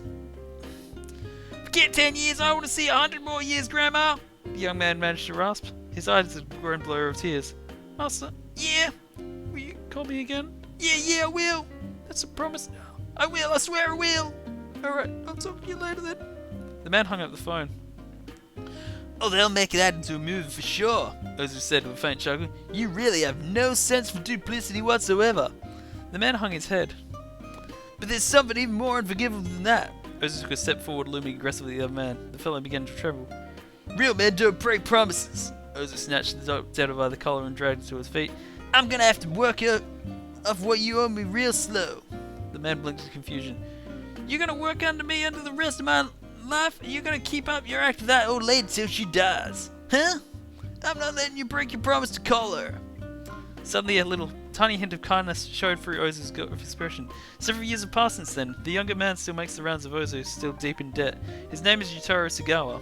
His schedule for today involves collecting money at the apartment of some broke actor, putting pressure on the president of a publishing company with cash flow problems, then shaking down some shady guy who's trying to sell some weird diet drink. How did you enjoy the tale of the loan shark's first meeting? We hope that you found it entertaining. Now here's some tempting info for you. In Osawa's story at the 12 PM time block, rubber gloves appear at some point. During that scene, the background zooms away, right? Try waiting for that moment to finish and see what happens. Have fun with that and see you next time. I heard something about there being like secret Easter eggs in certain scenes. I will go look at that now, actually. 第2問です。どうぞ。 It's Michan! I know that one. Also, I'll just say that doing those voices kills me.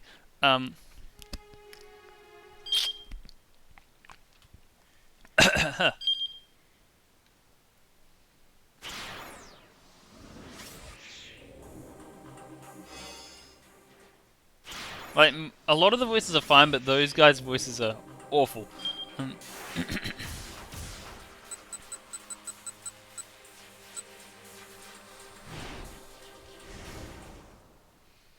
I wonder if there's another thing with that scene with Alpha on the rooftop where it was like panning across and I could have just let it keep panning forever.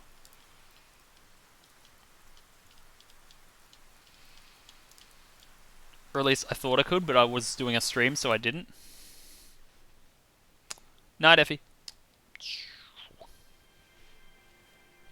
I have no idea how long the stream is going to be.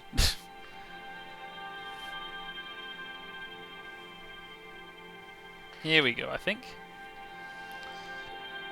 Or not.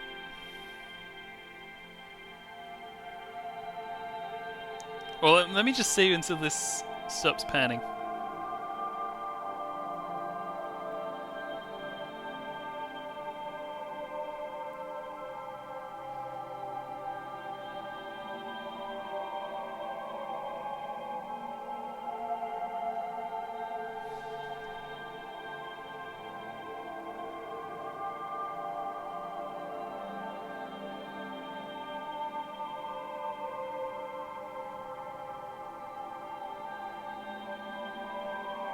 It stopped panning.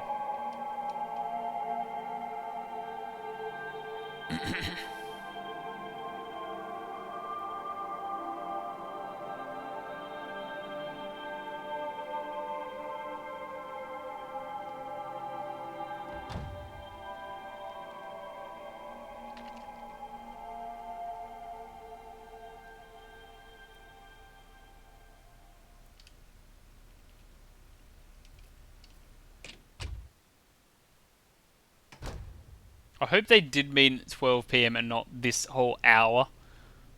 Because if so, I'll be mad.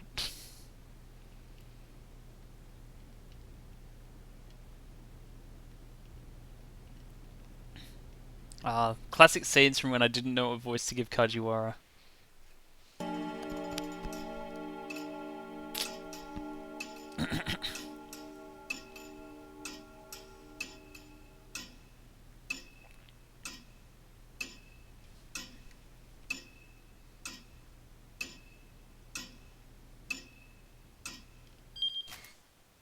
I'm still at 12 PM.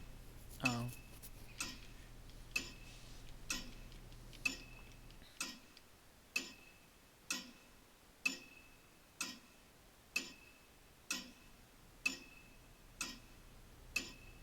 Okay, it's another panning shot.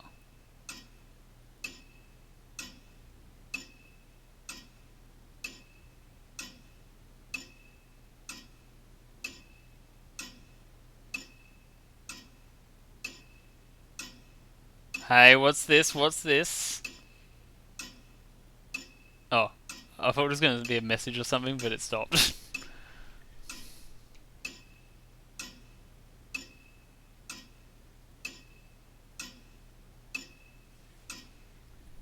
Now, this just has me very curious, like, what sort of nonsense Easter eggs did they put in this game?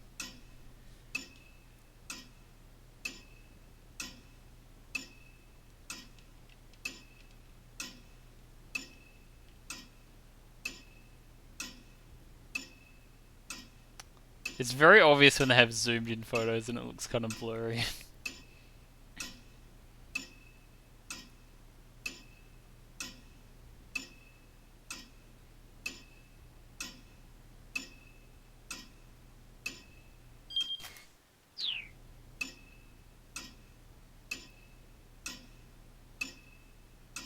I really should have. Once I get to 12:05, I'm going to reread that and see exactly what it said. This is the same photo. Yep, same transition as well.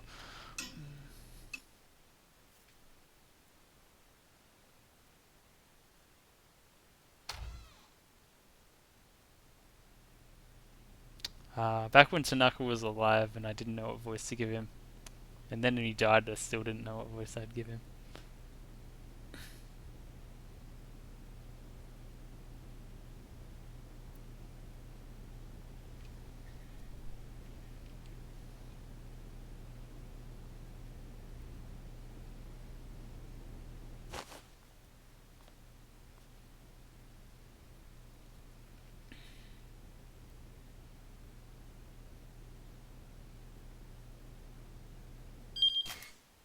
Okay, we're at 12:05, so let's have a look-see.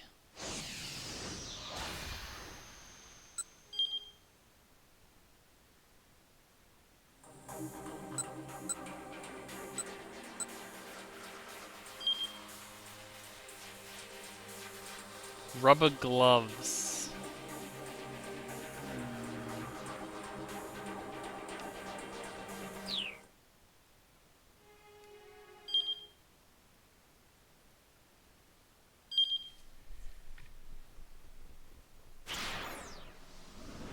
Like, I assume that's like, isn't it when he's cooking or something?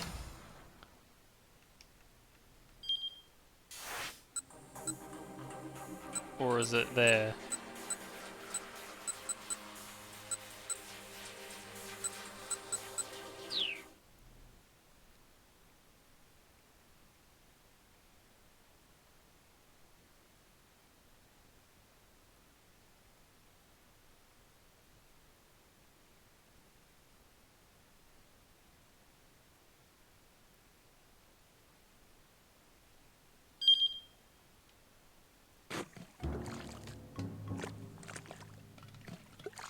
Actually, maybe we'll go back a scene. Maybe that's when he does it.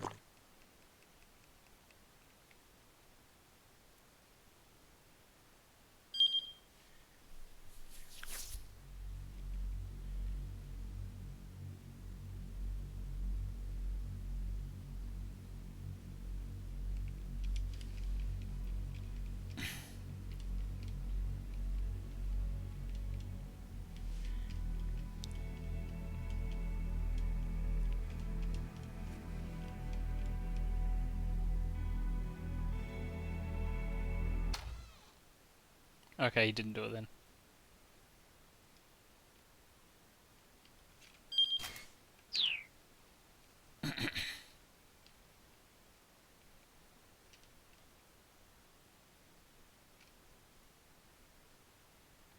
You see, the toilet's clogged.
he's not wearing gloves.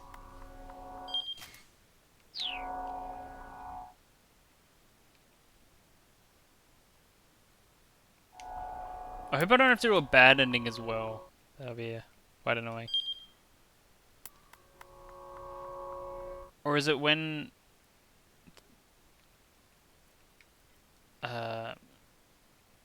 Kajiwara comes back and shows him the thing, he's wearing rubber gloves?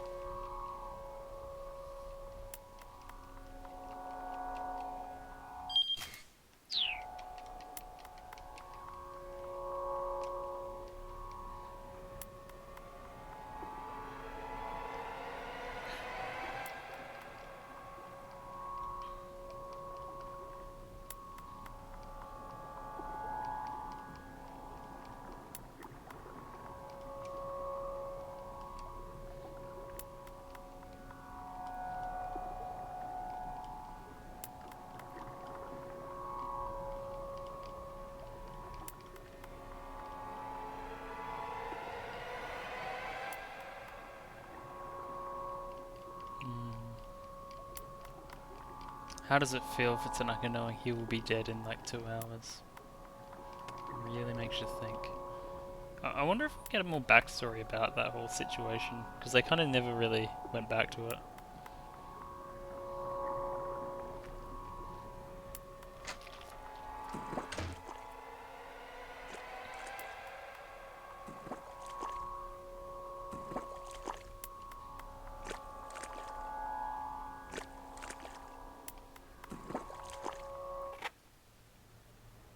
Aha!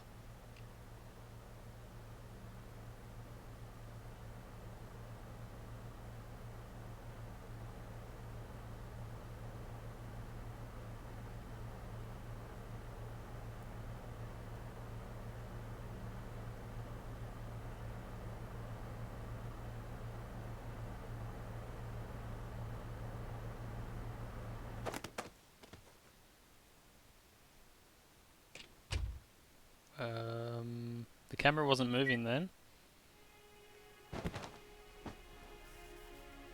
Maybe it's the later scene. Or maybe it's this one. Let's find out.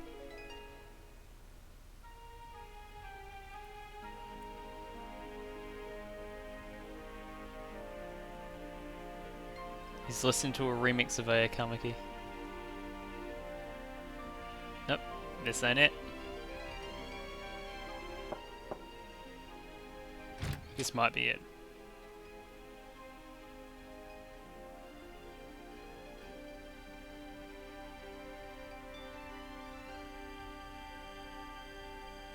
This is... maybe this is it.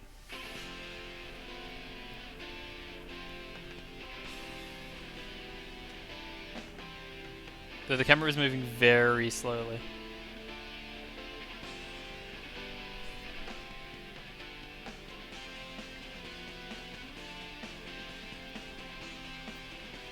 It is moving though. That glove is coming up to the letter V. And now, the glove is coming up to the letter A.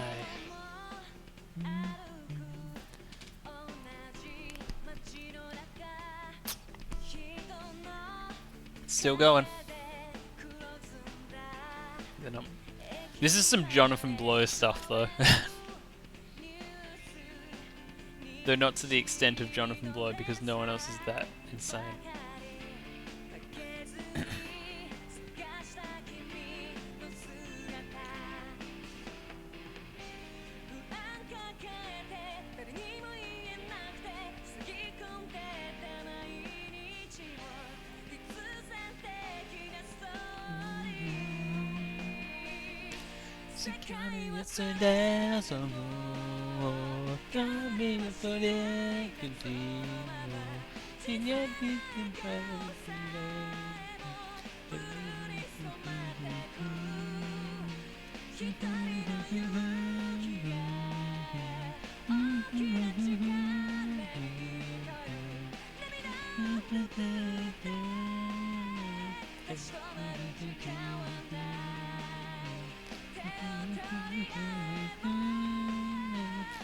everything is be alright. Here we go.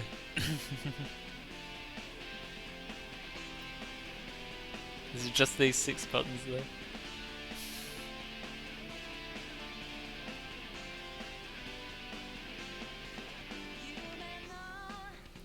Wonder how many people accidentally found this stuff. Like they just went AFK and they came back and it's like, what the hell is this?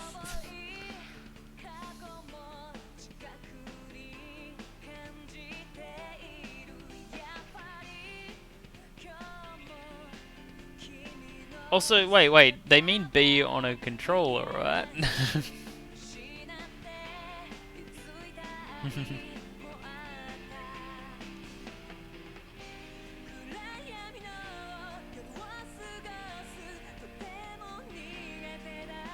I mean, like, they're AFK and then they come back and just see this weird drink bottle on the screen.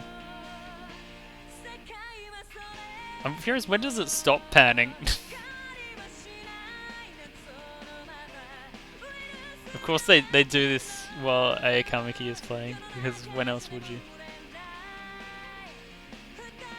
I think it stopped.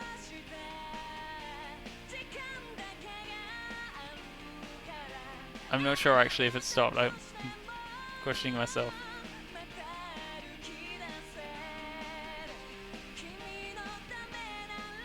It has definitely stopped. Okay. Oh wait, no. No, it's still moving. It's still moving. Very slowly.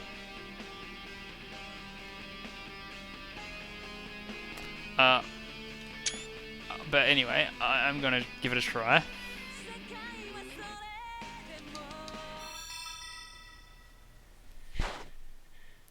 Oh, hell yes. Kajiura looked across the interrogation room table at the robbery suspect who sat opposite. Please, the detective said, all I ask is that you tell me what you know. What's in it for me if I do? The suspect leaned back in his seat and crossed arms, a smug look on his face. A casual observer glancing in the door would have trouble deciding who was interrogating whom. A less experienced detective would probably have blown a fuse. What's in it for you? Kajiura remained as detached as ever. Over years of interrogation practice, he'd developed a laid-back, low-pressure style. Well, if you don't give me anything, I'm just going to have to keep you talking. By now their back and forth have been going on for quite some time. Kajiura stole a glance at his wristwatch. It was after 1 o'clock in the afternoon. I know you didn't have lunch, so I bet you're hungry. Here, eat up. The detective produced a deep-fried curry bun from his pocket. Not a banana? The man eyed it dubiously. Would you prefer a banana? Asked Kajiura. The man cracked a faint smile as he accepted the curry bun. You're sure it's okay doing this? Why wouldn't it be? Isn't this an under-the-table bribe to get me to incriminate myself? What if I testify in court that I was coerced into giving confession? Then I'll bill you for the curry bun. With tax it comes to 280 yen. The suspect was taken aback. 280 yen? Isn't that kind of expensive? They're handmade from my favourite bakery. Waited in line myself to buy them this morning. Kajiura took another curry bun from his pocket himself. The two ate in silence, a temporary cessation of hostilities. Need something to drink? The detective produced a carton of milk from his pocket. I hate milk, gives me indigestion. I see. Kajiura reached back into his pocket, this time pulling out a cup. Well, hey, hold up. The man's expression turned quizzical. What is this? It's a vessel you use for drinking beverages. No, I know what a cup is. Kajiura pulled a teapot out of his... It was full of scalding hot black tea. He really is Scorpio from The Simpsons. This shouldn't upset your stomach. Go on, have a cup. Seriously, hold on. Oh, are you not familiar with black tea either? No, that's not it. The man slammed his hand on the table and glared back at Kajiura. What the hell is in your pockets? How much stuff do you have packed in there? How much? Shall we see? Kajiura reached a hand into a pocket. He proceeded to pull out a comb, a handheld video game, some rice crackers, a screwdriver, a folding umbrella, a stuffed Tama plush. Wait. The man waved his arms in agitation. How the heck do you have so much stuff in there? It's quite convenient, really. That's not the point, the man shouted. The interrogation door opened and another policeman stuck his head in. Detective Kajiura, if I may have a moment. From the look on the other officer's face, Kajiura surmised at once what was going on. There was a new case. He stepped out of the briefing room and his colleague explained the situation. We received a tip-off that a wanted individual has checked into Shibuya Central Hospital under an assumed name. Leaving the robbery suspect to another detective, Kajiwara prepared to head to the scene. When he got to the motor pool, however, he found that all of the squad cars had been taken out. Without much choice, he hopped into a bicycle. He took a rotating police light from his pocket and set into the bike's basket. Then he pedaled away at top speed. Upon arriving at the hospital, Kajiwara hurried into the lobby. He scanned the area looking for the suspect. The individual in question was 180 centimeters tall, shit it's me, weighing 90 kilos, shit it's not me, and had a big scar on one eye. Kajiwara recalled hearing that he was a former rugby player. His colleague Detective Kano had been a rugby player too. From what Kajiwara had seen, most rugby players were quite physically capable. The arrest would require some finesse. Aha! The detective nearly voiced his surprise aloud. A large-statured man was sitting at one of the sofas of the lobby. Surely Kajiwara couldn't have gotten so lucky right off the bat. He quietly approached and peered at the man's face. The fellow had a big scar near his eye. There was no doubt about it, this was the wanted man. "Excuse me," Kajiwara said calmly. The suspect started, then lunged forward and gave him a powerful shove. The man was even stronger than Kajiwara had imagined. The detective went sprawling onto the lobby floor. The man took off running. He was remarkably quick for someone who was supposed to be sick. Once he made it outside, he snatched Kajiwara's bicycle and zoomed away. Damn it! The detective pulled a skateboard from his pocket and went after him. The detective took a look back over his shoulder. His jaw dropped in astonishment. He sped into a nearby parking garage. Evidently he had some sort of remote control because a shutter dropped down to close the entrance behind him. What the heck? Taking a chainsaw from his pocket, Kajiwara cut through the steel shutter like it was paper. When he stepped inside, he saw a suspect was taking the elevator to the rooftop. Then he took an elevator from his pocket. By the time Kajiwara reached the rooftop himself, the man had hopped over the guard fence and leapt onto the building next door. The crook grinned at him, and his face flushed with triumph. There's a good 6-meter gap between the buildings. Kajiwara would never be able to make that jump. Aha! I've got just the thing! From his pocket, the detective pulled a long rope with a grappling hook from one end. Hurling the hook with all his strength, he hooked it onto the fence of the adjoining building. Yeah! Unleashing a battle cry, the detective jumped and swung onto the next building. The suspect was dumbstruck as Kajiwara stood before him. I think that's enough of this little game of tag, Kajiwara said. There was still a giant of glint of defiance in the criminal's eyes. He crouched low, his shoulders hunched and arms at the ready. It looked like he was going to launch into a rugby tackle. You're missing magic, oh yeah? Kajiwara couldn't stand up to the head-on charge from someone that big. He might well go careening off the edge of a roof to splatter onto the concrete far below. Should he dodge aside then? No. If this guy was a rugby player, that would be no easy feat. The culprit stared him down and then began to rush forward. Dodging wasn't an option. Neither was bearing the brunt of the impact. Which left only one thing. Aha! Kajiwara pulled a hose from his pocket. It was the kind used by fire engine, 50 millimeters in diameter. Take this! Just before the criminal could land a tackle, the limp hose suddenly plumped up. A massive torrent of water gushed forth. Kajiwara is trying to apprehend a suspect. And his pockets are magic. A massive torrent of water gushed forth. The burly man was blasted backwards as if he were an empty paper bag. There's more where that came from. Kajiwara continued to unload water onto the man, battering him into unconsciousness. Then he looked down at the culprit lying there on the rooftop and quietly shook his head. If you hadn't tried to resist, none of this would have been necessary. Kajiwara himself was drenched head to toe with water. He reached into his pocket for his handkerchief. His hand stopped. Kajiwara sighed and shook his head. Of all the days to forget his handkerchief. I was waiting for the twist on the joke. And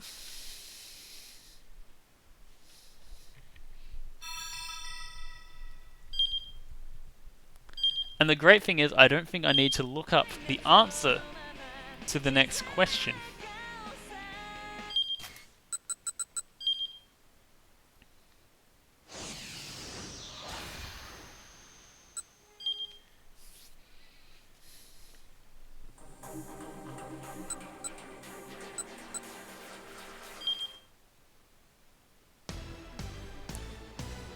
Please don't ask me question 1 again. 第2問です。どうぞ。 Oh, good.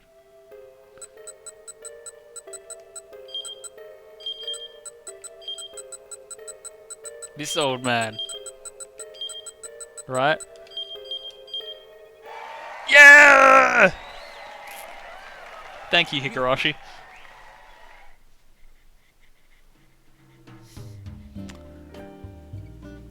Oh shit! Is she the crazy one or just the first one, or are they the same person? I think they might be. One chilled curry soba and make it tasty. What are you talking about? Maki Yoneda snapped from the kitchen. Everything this old gal makes is tasty. She grabbed a bundle of soba. Speaking of Higurashi, yeah. She grabbed a bundle of soba noodles and tossed them roughly into the roiling pot. Humming a tune to herself as she tended to the soba, heard another faint humming to join in, seemingly from out of nowhere. Or if we want to stick to the original, I believe she calls herself Oba-chan. Or Obai-san, I can't remember. Alright, let's do this. The tiny voice had come down from Maki's feet. Another day for making delicious noodles. A different voice, this time from the shadows of the dingy kitchen itself. Hang on, I missed that line. Yeah! A series of diminutive figures, each about the size of Pinky Finger, leapt out from amidst the haphazard assortment of spice jars. They lined up on the floor, these tiny little fairies, 7 in total, all carefully keeping out of Maki's line of sight. This is Fairy Tui. They were food sprites that come from Italy. They're protected by the flavour of Doggen Hut's soba noodles. Their leader, Mario, specialised in meat dishes. Mamma mia. Salvatore could track down fresh ingredients in the blink of an eye.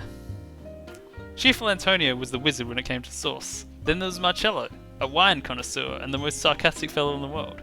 Franco, the neat freak who loved a clean and tidy kitchen. None could outmatch the pasta making skills of Fabrizio, who had a divine touch. Roberto, the quiet one, could tell you all about pizza dough. Maki Roll set down the bowl of chilled curry soba on the kitchen table. Now, while the woman was turned, the sprites added more salt and dashi stock to the noodles. In the blink of an eye, the soba seasoning was refined to perfection. Magnifico! While their work complete, the fairies hid themselves once again. Just why are these 7 food sprites taking up residence in Doggen Hunt? The story begins 2 years prior. Mario and the others had been dwelling in a 3-star restaurant in Rome when they heard rumours there were 5-star restaurants popping over in Japan. Ooh. I'm inclined to agree, but I also am trying to remember if I'm forgetting someone. Maki's cool.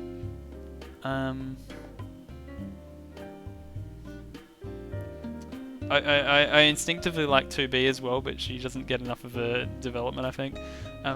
Hey everybody, let's go to Japan! And so, heeding Mario's rallying cry, the gang snuck aboard a plane bound for Tokyo. But after finally arriving in their destination, they were unable to find any 5-star restaurants anywhere. By the time they realised the rumours they'd heard had in fact been mere rumours, they were starving, nearly on the verge of death. They wandered around aimlessly until they arrived at Shibuya. Then, as they tottered their way up Dogenzaka, the aroma of curry tickled their noses. The scent came from a soba restaurant called Doggen Hut, part way up the hill. The sprites peeked inside and saw Maki Roll and her husband busily at work. Sneaking into the kitchen, they found that the scent of the curry was wafting from the porcelain bowl on the counter. What if they killed the husband? This was Doggen Hut's house specialty, chilled curry soba. Despite their misgivings, the sprites stole themselves for the taste. What is this? The food sprites looked at one another in surprise. The dashi, soy sauce, and curry all come together in perfect harmony. The smooth and chewy noodles offer a different appeal than pasta. The group shouted in excitement, caught up in the movement. So taken were they by the chilled curry soba that they decided to settle down in Doggen Hut's kitchen from that day onward. But then, the owner of Doggen Hut suddenly fell ill and passed away. After Maki Roll took over her late husband's restaurant, it quickly became apparent that she had no talent for cooking whatsoever. Shockingly, she couldn't even tell the difference between salt, sugar, rice wine, vinegar, or broccoli and cauliflower. And she had no idea how to make the soup for the chilled curry soba, sometimes tossing things like curry-flavoured rice crackers and meat and potatoes into the pot. If Maki Roll were left to her own devices, the restaurant was sure to go under. We're the only ones who can save this place, Mario declared. None of the others had any objections. The flavour of the chilled curry soba was worth any effort. And today, yet again, that specialty soba was delighting customers' palates thanks to the helping hands of the sprites. Okay, Maki Roll called out. 1 chilled curry soba, sorry for the wait. As delicious as ever, ma'am. You really can't get the flavour anywhere else. Down by Maki's feet, the sprites frowned. We're the ones who made it, though. Maintaining the flavour of the restaurant dishes was certainly worth doing. However, Recently, it had begun to feel a little empty. Nobody knew that it was the food sprites who made the service special. Maki was the only one who was always praised for how tasty it was. There was no finer joy in cooking than seeing smiles on diners' faces. Despite all the sprites' hard work, no one ever had a smile for them. They needed to remain hidden, but for the lack of recognition still left them feeling rather super lonely.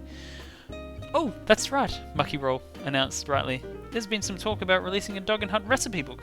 With a start, the sprites looked up at her towards one. The old woman was clearly overjoyed. Uh-oh, what do we do? A cold sweat broke across the sprites' foreheads. This is Maki Roll here. She'd probably write about how she made the stock using curry crackers and stuff. But as busy as you are running the restaurant, do you even have time to run the book? The customer asked between the happiest slurps of soba. Oh, don't you worry about that, Maki Roll declared with a broad grin. I'll get it written in my sleep. The customer blinked in disbelief. You can't write a book while you're sleeping, he said. Yes, I can. There are these little sprites who will write this for me while I'm in bed. Oh, come on, now you're just talking fairy tales, the customer chortled loudly. Shocked, the sprites stared up at Maki Roll. Wait, one of them whispered. Does she? Added another. Suddenly Maki Roll cast her gaze downward. You'll handle the book for me, won't you? She whispered. You've known all along? The sprite's jaws hung agape. Of course I have, Maki Roll murmured with a grin and a struggle. I didn't think that they thought that she didn't know. I don't know how to make chilled curry soba that tastes that good. So thank you. Because of you, my husband's restaurant has been able to go on. And when they saw the big smile on Maki Roll's face, the sprites knew that all their effort had been worth it. Well, I guess we've got to help out then, Mario said. It'll take you a bit of overtime, but we'll write your book for you, ma'am. I'm not sure I like the idea of revealing our recipes to the public, though, Salvatore muttered. And we'll have to put our hearts into the rest of the menu items too, not just the chilled curry soba, Fabrizio added. Despite their grumblings, though, the sprites couldn't keep their happiness from their faces. Did you enjoy our tale of Dog and Hunt's unexpected secret? Check of your amazement because it's time for some new info. In Tama's story, in the 2 o'clock block, the suit she's lugging around on her back sure looks heavy. Try taking a good look at her hauling that weight. What might happen? Happy hunting, and see you next time. Okay, this one might be easier to find.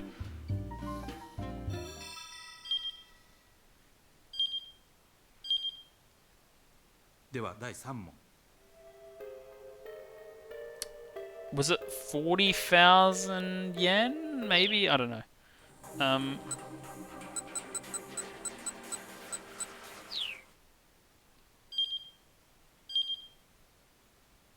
I guess I could look it up while I'm here.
$30,000 yen, there we go.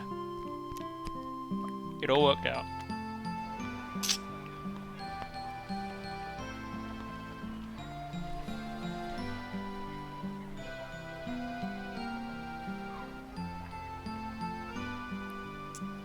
Shame we don't have any everything is be alright bangers here.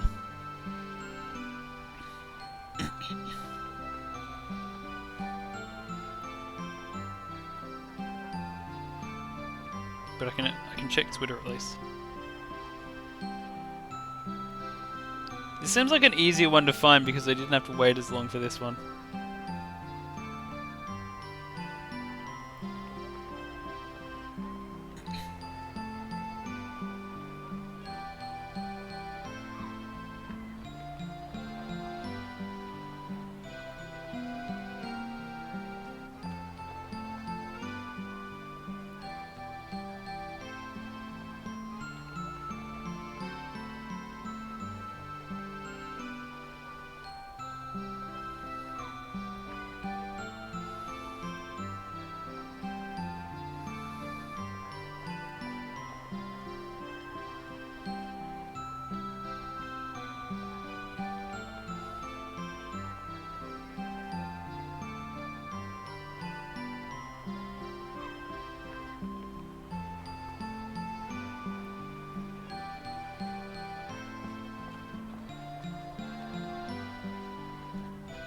Sends this in a moment. I'm just catching up on all his tweets.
Alright. Just in case. Who we got this time? Oh, it's this guy? Okay. I don't have a voice for this guy though. Crunch, crunch. Crunch, crunch, crunch, crunch. Masamichi Fukuma sits on a cardboard box, nibbling away at some rice crackers. Crunch, crunch, crunch, crunch, crunch, crunch. Fukuma is in charge of making deliveries for a costume rental company. Once he gets an ordered item to his destination, his job is pretty much done. Today his mouth is on autopilot as he stares at the big screen TV in the office. The afternoon variety show is doing a feature on a big revival concert for legendary hard rock band Zed Japonica. Aww. Fukuma lets out a big yawn. There's nothing interesting in the way of news either. He considered pretending that there is another delivery and taking the company vehicle by Aoyama Cemetery where he can sneak a quick nap. Suddenly the door to the room swings open. Bounding through comes a pink rabbit. Fukuma quickly stands at attention. He does this because he's afraid the rabbit is his father. The father opens the rental company and has recently grown so fond of the mascot costume he's rarely seen outside of his rabbit suit. Most of his employees don't know what he actually looks like. "We're sorry I'm late." Shit. A woman's voice emerges from the rabbit's voice, panting raspily. Now that Fukuma has calmed down enough to process things, he recalls his father's costume is brown. It's a wild rabbit. The pink rabbit costume is one of the costumes he has on hand for rental. Fukuma lets out a sigh of relief. "I'm here to return this." The rabbit squirms in an attempt to remove her head, but she can't quite reach the fasteners. "Here, let me help you with that." Fukuma gives her a hand and tugs her head off by the ears. The head pops off, revealing an attractive, slightly ruddy face of a young woman. Her hair is done up, and beads of sweat run down her neck. "Thank you so much, that's a huge help." The pink rabbit with the girl's face smiles. Fukuma swallows. His heart skips a beat. She's perfect. I'm supposed to have this back by 5 PM. Is that still okay? Fukuma checks the clock on the wall. It's coming up on 5 o'clock exactly. "Yes, that's quite alright. If you can just take the costume off now." "Oh, good." Relief shows on the woman's face and just as quickly vanishes. "Oh," she says, wait, no. "What's the matter?" The woman looks away. "This suit's really hot, so I'm not wearing a whole lot underneath." "Not wearing a lot." A flurry of appealing images rush through Fukuma's head. I'm sorry to ask, is there a room someplace where I could use to get changed?" "Of course, yes, a room. I can show you to a room." Shyly, Fukuma leads the young woman to a spare room. "Once you're done changing, just let me know." He gently shuts the door and then starts to head off. A groan of discomfort stops Fukuma in his tracks. Right now, the only ones in the office are him and the young woman. He presses his ear to the door and hears the sound of a zipper being pulled down. "Oh, my arms." He can feel her squirming her way free of the body piece. The arms are always the toughest part when you're new to the things. He imagines her twisting her body this way and that as she strains against the costume. Fukuma's breath quickens. "Okay, let's just... Whoa." The sound of a piece of furniture being knocked over comes through the door. Are you alright, miss?" Fukuma calls out hurriedly. "Sorry, I just tripped." "Are you hurt?" "I'm okay. This thing's just really hard to get off. My sweat has the fabric all stuck to my skin." Stuck to her skin with sweat. Such simple words will fiercely entice a man's fantasies. "So, what should I do?" she asked meekly. What should I do? That does come next. Fukuma's fantasies run all the more wild. I'm sorry, it's really awkward to have to ask this, but would you mind coming in here?" There it is. Her idea, not mine. Yes, of course, he'll head on in. Carefully, Fukuma opens the door. The woman stands there in the rabbit suit halfway off. Her slender shoulders are exposed beneath the frowning face. He also noticed she's rather well endowed, given her slender frame. I'm sorry, I think the zipper along the back is snagged on the fabric. It won't come down. The woman turns to show her back. Her smooth, pale skin glows. Her sweat glistens in the light. Would you mind giving me a hand with this? Uh-huh. Fukuma's voice spikes unintentionally. The woman quickly whirls around. She draws her hands up to her chest. He can't take his eyes off her cleavage. Hey now, just where are you looking? No, I'm not. I'm not looking at anything. Fukuma forces himself to cover his eyes with his hand. Picking between his fingers, he gets a glimpse of her face, red with anger. It's okay, he assures you. I know where everything is, even with my eyes closed.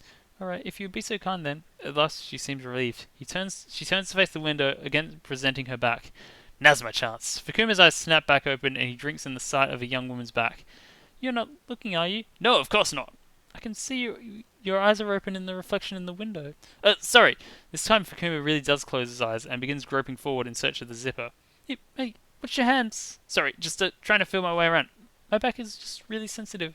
Man is a troubled animal. Simply hearing that her back is sensitive has his blood pressure spiking through the roof again. His hands shake with excitement and somehow his arm gets lodged inside the suit. Sorry. Her bare skin is slick with sweat and wonderfully smooth. It's been many years now since Fukuma last had a girlfriend. He feels that his mind might short-circuit out of joy and excitement. He shouldn't do this. He has to calm down. This is work. He needs to be professional. This time for sure, Fukuma vows to himself. Yep. The woman drops down as if weak in the knees. She then proceeds to shuffle away from Fukuma. Oh, this is bad. This time it's real bad. Her posture has made curves of her backside visible. She sprawls on all fours towards the wall in an attempt to get away. That wasn't on purpose, Fukuma pleads. Seeing as she isn't listening, he steps in front of her, spreading his arms wide to bear her away. The first time my hand slipped because of the sweat, and I made sure to be more careful this time. And look, it's the zipper's fault. Abruptly, the door swings open. Standing there is a wild rabbit. Dad? To Fukuma, the rabbit's long ears look like devil horns. The creature marches slowly into the office. It's just a costume, but somehow its fur appeared to stand angrily on end. Fukuma needs an excuse. He needs an excuse and fast. It's not what it looks like. I was just trying to help her get it off and... That's not a good way to say it. He doesn't get to finish his sentence. The rabbit swings its fist with all the might of the king of the beasts.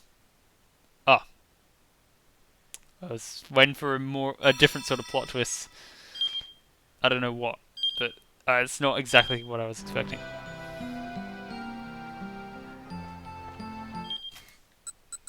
Back to the quiz!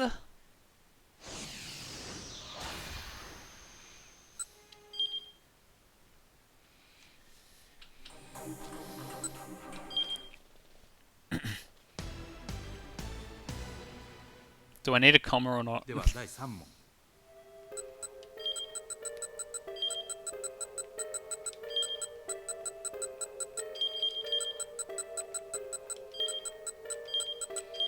I hate these sort of input fields. 違った Bullshit.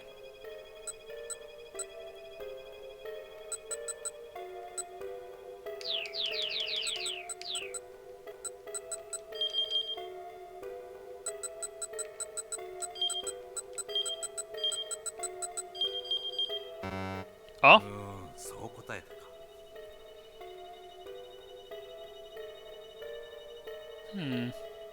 Okay, I need to look this up, and I thought it was 30,000.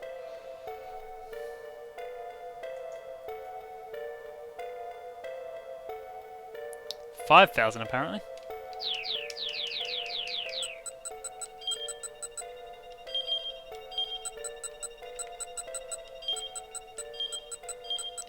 Oh, is it like something? I can't remember. It's been a long time since I've read that section. お見事 Yes! The legend, the man, the myth is back.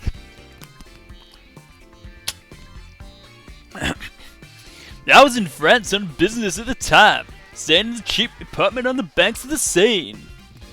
Monsieur Yanagisha, you must pay those 10,000 euros at once. Yeah, that's how Marcel Poitier, a general goods trader, greeted me when I opened my apartment door. It was the most unsophisticated bit of French I'd heard by far in my time along the Seine. Well, you see, this is all rather sudden. 2 days earlier, I'd purchased some health products from Marcel. We'd agreed that I'd pay the 10,000 euro bill a month later. And now here he was telling me I needed to pay up at once. Monsieur, if you would. 10,000 euros right now.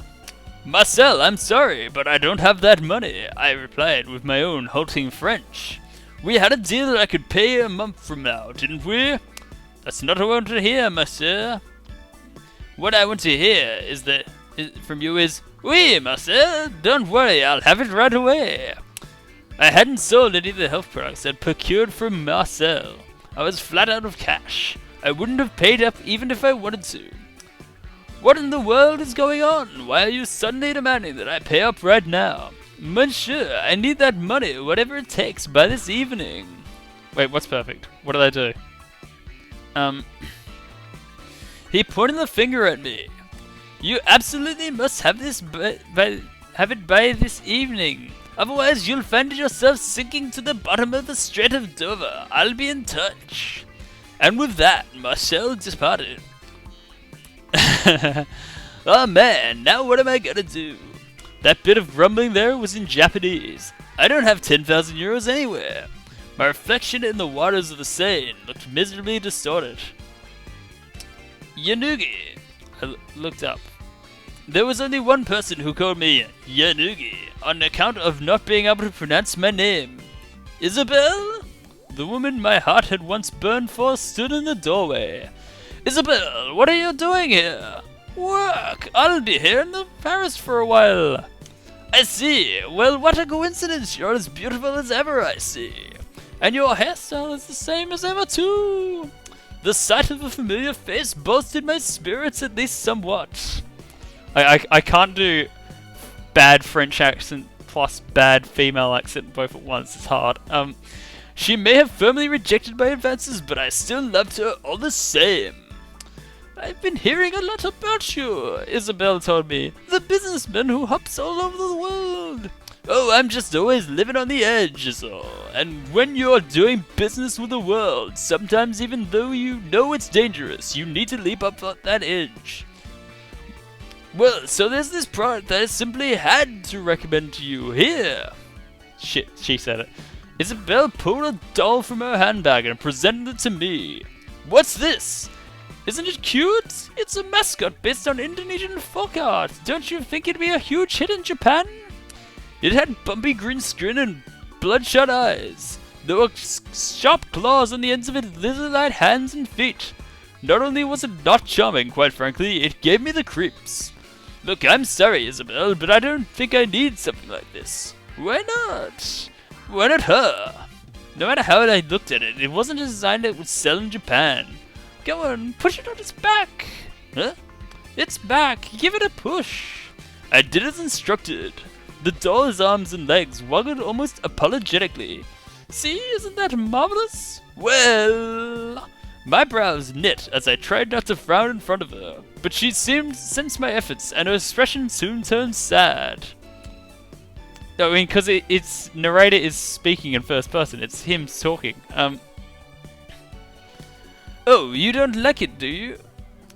How many of those dolls do you have, I asked, feeling something like pity. Around 3,000 or so. Wow, 3,000! Would you take them off my hands? Look, I'm sorry, but I really can't. But if some other opportunity comes along... I see, I guess I should expect that. With a doll this creepy. Isabelle turned her back to me, forlorn, and then she muttered softly. I'd been thinking of throwing in an extra 10,000 euros if you took them off my hands, but... Oh, what was that just now? Whoa, hey, hold on, Isabelle, hold on. I hurried around in front of her. Could you repeat what you just said, please? You said if I took them off your hands for you, I'd throw in 10,000 euros. That's it! I thrust my pointer finger forward triumphantly. With 10,000 euros coming in, I'd be able to pay what I owed Marcel. Okay, Isabelle, because it's you, I'll happily take those 10,000 euros. Well, I mean, it's just the dolls, not the 10,000 euros. Please give me those 10,000 euros. But the dolls and the 10,000 euros. Okay, I'll bring everything here. How about tonight? No, not now. No, now, before tonight. I Can't do that. Tonight is the soonest I can make it happen. Guess I don't have much choice. I'll just have to make Marcel wait a little longer. I murmured that last part so that Isabel couldn't hear. So, alright, Isabel, tonight then. Thank you, Yanugi. And don't forget the 10,000 euros. Don't worry, I'll have it for you in cash. Isabel held out her hand. I really do appreciate this. I'll see you later tonight then. I shook her hand firmly. Likewise, bonsoir. Looking quite happy, Isabel departed. Phew, looks like I've got the 10,000 euro thing settled. I let out a breath I hadn't even realized I'd been holding. When evening came, Marcel returned. Do you have the money? No pleasantries, just right to dunning me. I decided not to point out his impertinence. Oh yes, absolutely, I replied, grinning as I gave him the thumbs up. Really? Have you? Haha, you really are my best friend. Now hurry up and hand it over. With a bright smile, Marcel held out one hand. Well, I can't give it to you right at this minute. Why not? Didn't you just tell me you had it a few seconds ago? Please, you'll just need to wait until tonight. The 10,000 euros are coming then. Murder. Marcel snapped, red in the face. Please, Marcel, surely you can wait a bit. We're best friends, right? Hear me out, that's all I asked. What does that mean? I've never heard that word before. You're a liar. No, you're not my best friend. You're a liar. He who will steal an egg will steal an ox. Look, Marcel, calm down. If you just take it easy and wait until tonight, I can give you the money, I promise. Or would you prefer I take that swim in the Strait of Dover right now instead and give you nothing? That put Marcel's railing to an end. At that, he finally agreed, but he insisted on waiting with me. And so we both waited for Isabel there in that cheap apartment. I sat on the floor, holding my knees, and Marcel followed suit. I suppose you must despise me for this, huh? He mumbled. He picked up a spoon that was lying on the floor near his feet and hurled it through an open window to the Seine. It disappeared with a sad, lonely pton. I can't blame you, he said. With how I showed up out of the blue, demanding that you pay up. Next, he tossed an alarm clock into the river. There was another putain as before. I suppose I'll owe you a proper explanation, Yanagisha. Marcel was never going to throw the TV remote next, but I reached out to stop him. I was going to. Tell me, Marcel. See, I've been saddled with some merchandise that's a real pain, he began. The light of the setting sun shone on his face. I could now see the bags underneath his eyes. The man looked exhausted. They say whoever owns this stuff is cursed. His eyes quivered with fear. They also say that the curse stays with you until you can foist it off onto someone else, he continued. I had no idea what he was talking about. Why can't you just throw the stuff out? If you do that, the curse only becomes more powerful. Now he was trembling dramatically. Whatever had spooked him, he wasn't his usual self, that was for sure. What happened to you because of this curse so far, I asked. Well, for example, I am loath to recount here what Marcel told me next, but suffice to say it was horrifying. Oh my, that's awful. And so I marked these down to what's practically a giveaway price, just to be rid of them. But I haven't sold a single one, and the warehouse storage fees aren't exactly insignificant. Marcel shook his head from side to side, his expression positively haggard. So then I thought maybe there was some fool someplace I could push the inventory off to. Just give it away. If I threw 10,000 euros to go with it, someone had to be dumb enough to take it, I figured. I see, so that's why you needed the money so urgently then. At last I understood. But it's alright now. A little while ago, one of my colleagues called to say they found just the right sucker. That's good to hear. Yeah, so I need to go with them to hand over the money along with the product inventory. I see. You're a lifesaver, Yanagisha. Merci beaucoup. No, Darren, Marcel. Huh? What? What was that? Come again now? But man, it's hard to believe someone was dumb enough to actually want this stuff, even with 10,000 euros thrown in, Marcel said. He let out a quick little chuckle. Hold on a sec. Marcel, can I ask you something real quick? What is it?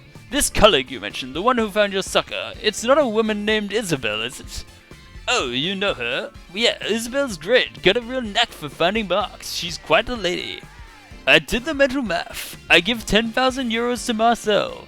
Marcel gives that 10,000 euros to Isabel, along with the cursed merchandise. Isabel gives me 10,000 euros and the dolls. I give the 10,000 euros to Marcel.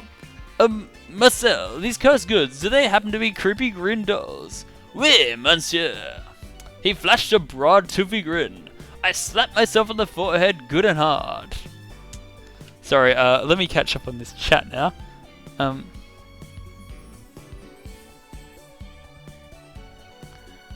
So the answer, Jimmy Jam 100, is that the boy died and gave his heart to the girl.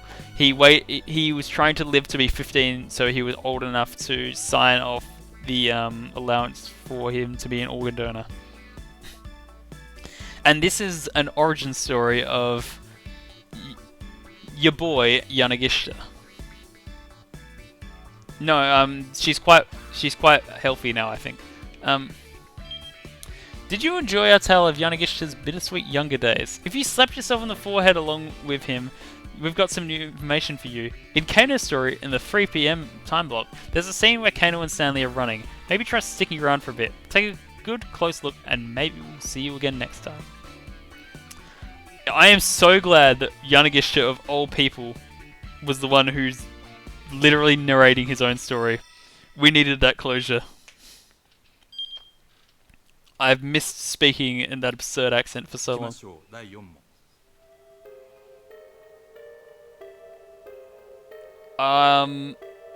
I actually have no idea what this is. You're the one making the argument here.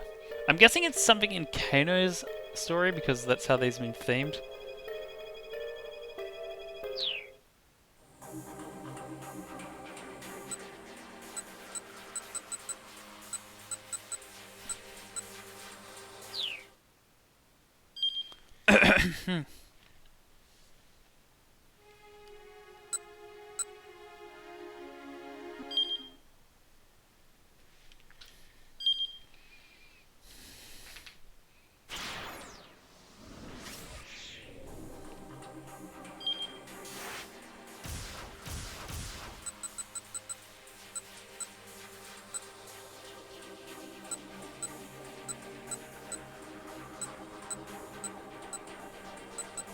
Okay, I'm not sure of these pictures, but we'll find out, I guess.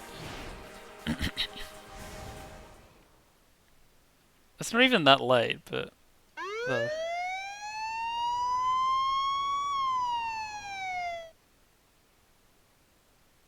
Wait, let's actually read the text. Okay, this sounds like he's running here, but we'll find out.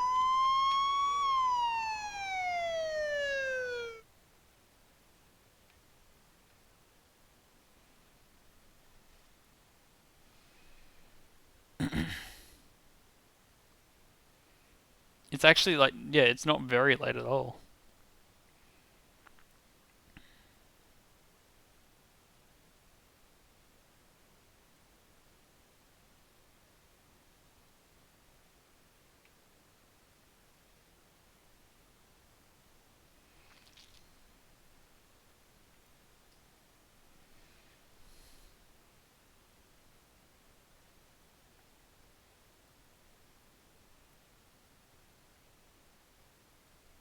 Trying to find a scene where they're running. Wait, this might be it. Yep, this is it.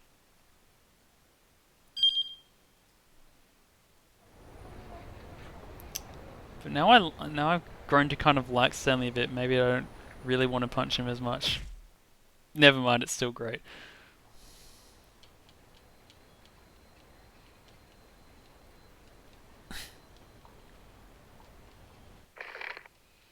You're the one who started the something argument.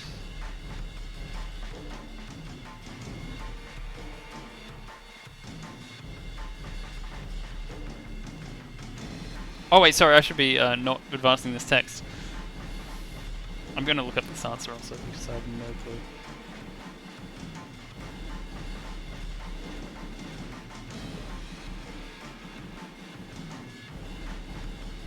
Apparently the answer is extreme and I have no idea what the context is of that. Hey, look at those cats in that truck. And that hiragana. Oh, hang on, this isn't the same.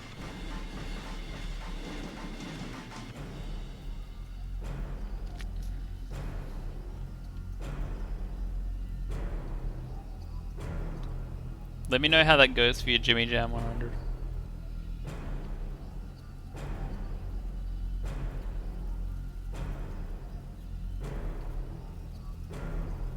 Okay, this has got to be the same.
Special episode? I'm not quite sure what you mean by special, but you're not sharing a bunch of half-truths about my daughter with anyone. The end. Ha ha ha ha ha. Wait, well that's what I'd like to say, but you've worked too hard trying to find this thing, so it'd be rude to leave you with just that. My name is Shizuo Kudo. Rumi is my only daughter. Maybe it's presumptuous of me to brag, but today, let me talk a little bit about her. I won't mince words. Rumi is beautiful. After we walked around Shibuya together today, I feel that more strongly than ever. All the other women out on the street made my Rumi look even more dazzling by comparison. That's how much her good looks stand out in a crowd. There's no end to the trouble that comes your way when you have a daughter that gorgeous. You never know when or where or when some low-life boyfriend might latch onto... Wait, did they never show her face? I can't remember. Still, using the techniques I fostered during my police days, keeping tabs on Rumi's daily activities isn't too difficult. When she heads someplace even slightly dangerous, I make sure to tail her from a distance in order to keep a watchful eye on her. When work doesn't let me do that, I have one of my off-duty colleagues go on my steed. Let me tell you about what happened one summer several years ago. At the time, Rumi was in high school, and she told me she was going to a fireworks festival with her friends. There were going to be tens of thousands of people at the festival. Tailing her in a crowd that size would be literally likely impossible. We had this conversation about the word stead before, didn't we? And so, I entered a bid to be the person in charge of the security for the event. I drafted up a high-level security plan and got to head things up on site of the day of. Thanks to that, the event went off without a hitch, and I was able to keep my Ruby completely safe. I may have gone way over the security budget, but what else was I supposed to do when my daughter's safety was at stake? No doubt there are some people who think that I go too far in my actions. I'll never be the... No. Wait. Sorry. I'm trying to remember this Simpsons quote right now.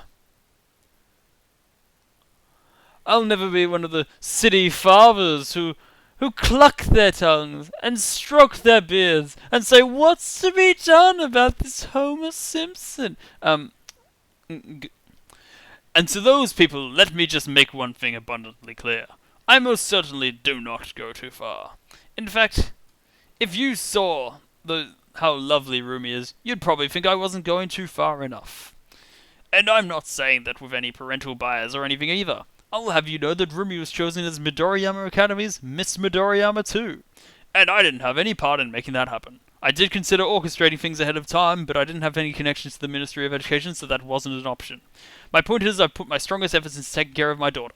I have loved her uncompromisingly. And yet, I need to accept that someday she'll leave the nest. The problem is the guy she fell for is a detective. That was my blind spot. I never considered that Ruby might fall in love with a detective. Choosing a civil servant as a marriage prospect is all well and good. Still, if he's going to be a civil servant, he should be anything but a detective. Lately, though, my insistence on that point has been starting to waver. After the long years I spent working as a detective, I can tell what my girl is really thinking with every word, every little change in expression.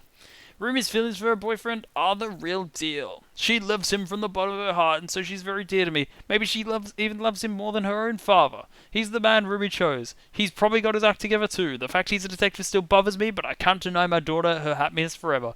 When I think about how she feels, I wonder if I should let her marry him. But I'm a stubborn man. I've been opposed to getting married this whole time. My body language is clearly enough. No detective. I hope he talks about this on the Ayakamiki forum. And if that alone is enough to make a guy back down, well, if that's the case, then good riddance. I can introduce Rumi to a fine civil servant who isn't a detective instead. Maybe in about 10 years or so. I think I can't remember the exacts of it, but I remember him saying it's about the fact that detective is a dangerous job or something.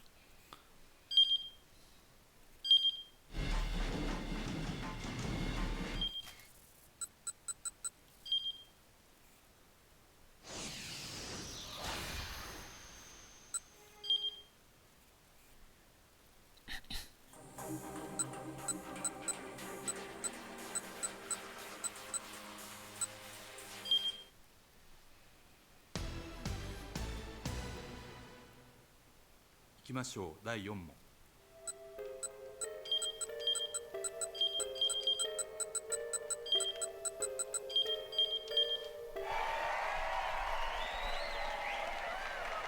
お見事。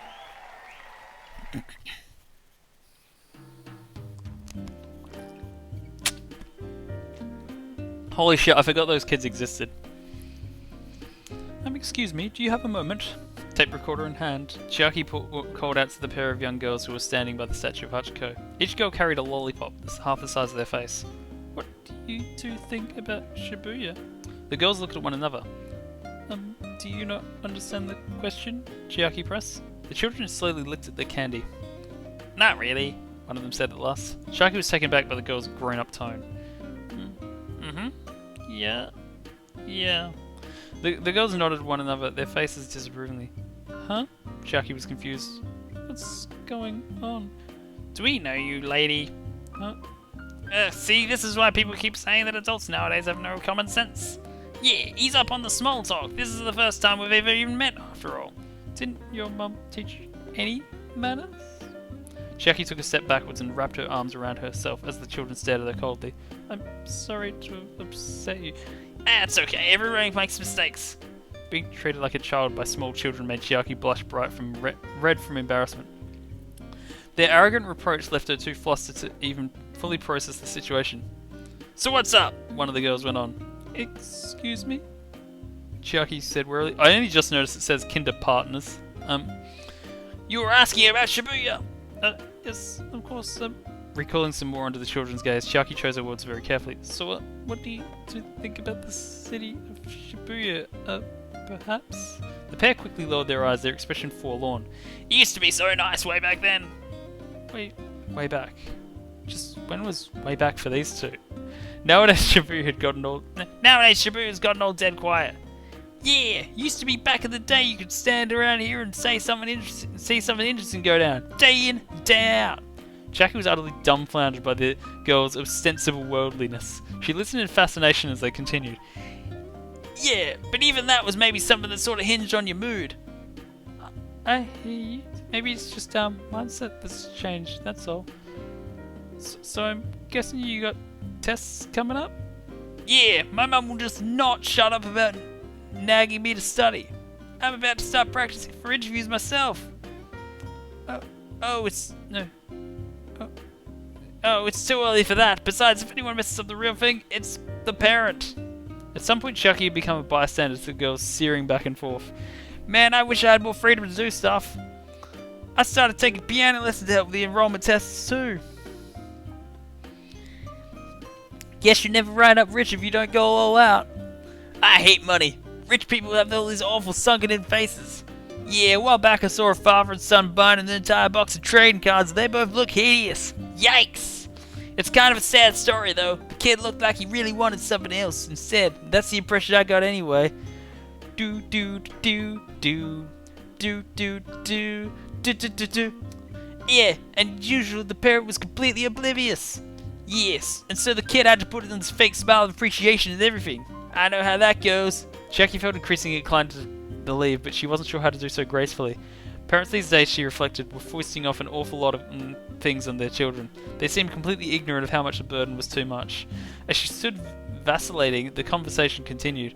Yeah, when our kindergarten teacher plays the organ, there's some real soul to it. It's so moving. Oh, I love her organ playing. Even if she doesn't have anything to do with deep test prep, you need to learn how to play an instrument. Yeah, maybe I ought to change up my way of life. Jackie began to feel ashamed of herself. Ashamed that she'd been so simple in her thinking to expect this interview to be easy. These kids were having a real tough time of things. Feeling pathetic for her own shallow short-sightedness, Jackie sank down to the pavement. Whoa, hey lady, what's the matter? One of the girls asked. Jackie hung her head.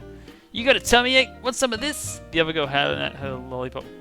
No, it's not that. Jackie was only barely managing to contain her tears. You worried this interview's not going well? You shouldn't let it get to you. It's not the end of the world or anything. The cheer on the girl's faces brought Jackie a small flush of consolation. Yeah, keep your chin up. We can keep going with the interview. We can talk about whatever. There's this place I grab food from a lot that my mum doesn't know about. Maybe we can talk there. They got these stupid tasty agar jelly strips. Yeah, my mum tells me I shouldn't spend too much on snacks, but you gotta sneak a little of that into your routine. The girls gently patted Chiaki atop the head. She could tell it wasn't going to be her day. That was fascinating. Did you enjoy this tale of these precocious preschoolers? None of us can go back to our childhoods, but we can give you some good hints. In Archie's story, in the 1500 time block, Archie and Tomi are flagged down by Minorikawa. Take a closer look after that. This path leads to a bad ending, so the clue might be tough to spot. Have fun looking for it. See you next time. Shit. I know the scene though. さあ第5問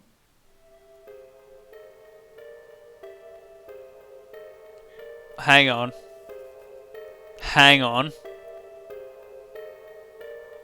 I freaking can't remember the name of it. Here come the blood hipsters.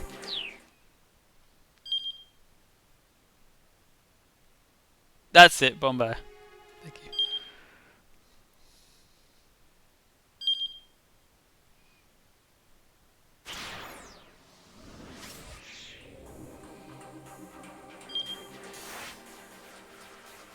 It was 1500, so...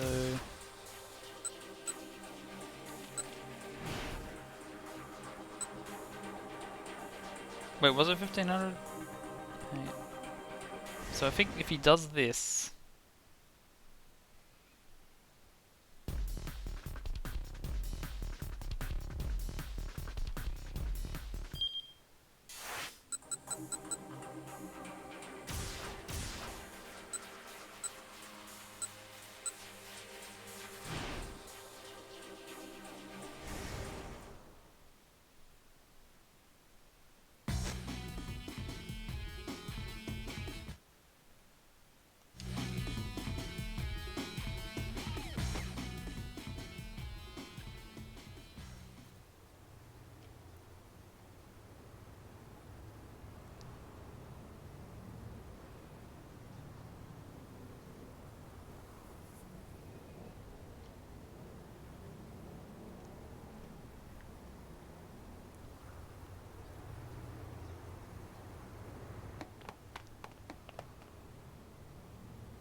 Where is this scene?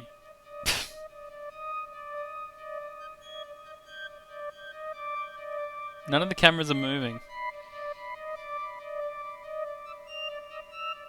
Okay, this one kind of is, but it's gonna stop.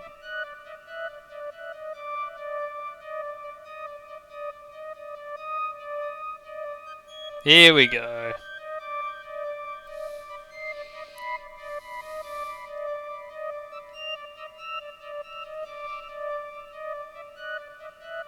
I mean, here we don't go.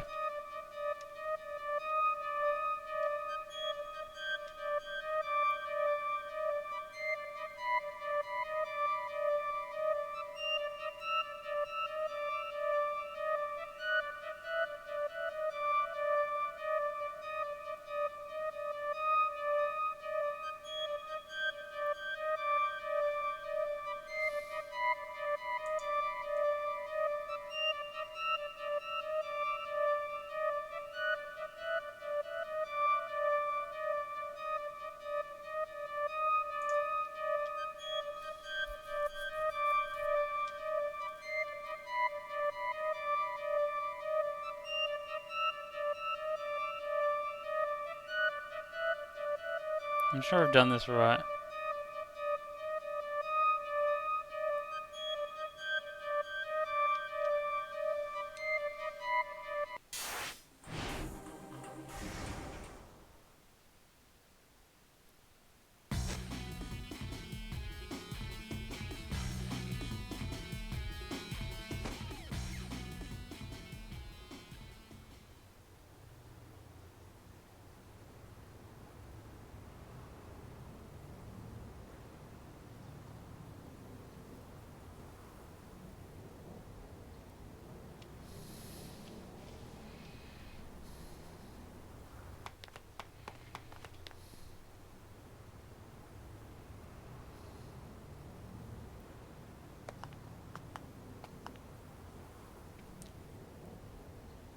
I'm an idiot. This camera was panning down. I was only looking if they were panning to the left and right. I somehow missed this one.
Oh, it's her.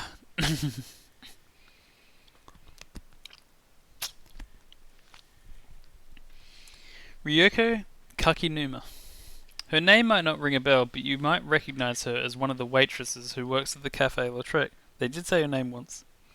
She's currently enrolled in the law school at Midoriyama Academy. Her hope for the future is, of course, to become a lawyer.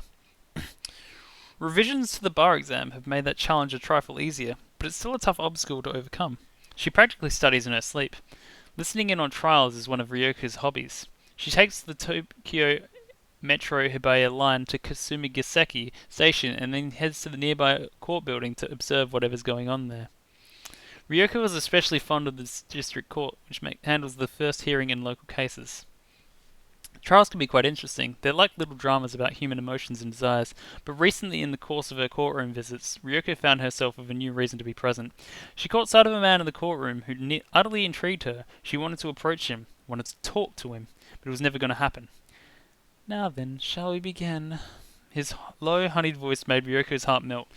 Would the defendant please come forward? The man who had so fascinated her was the presiding judge.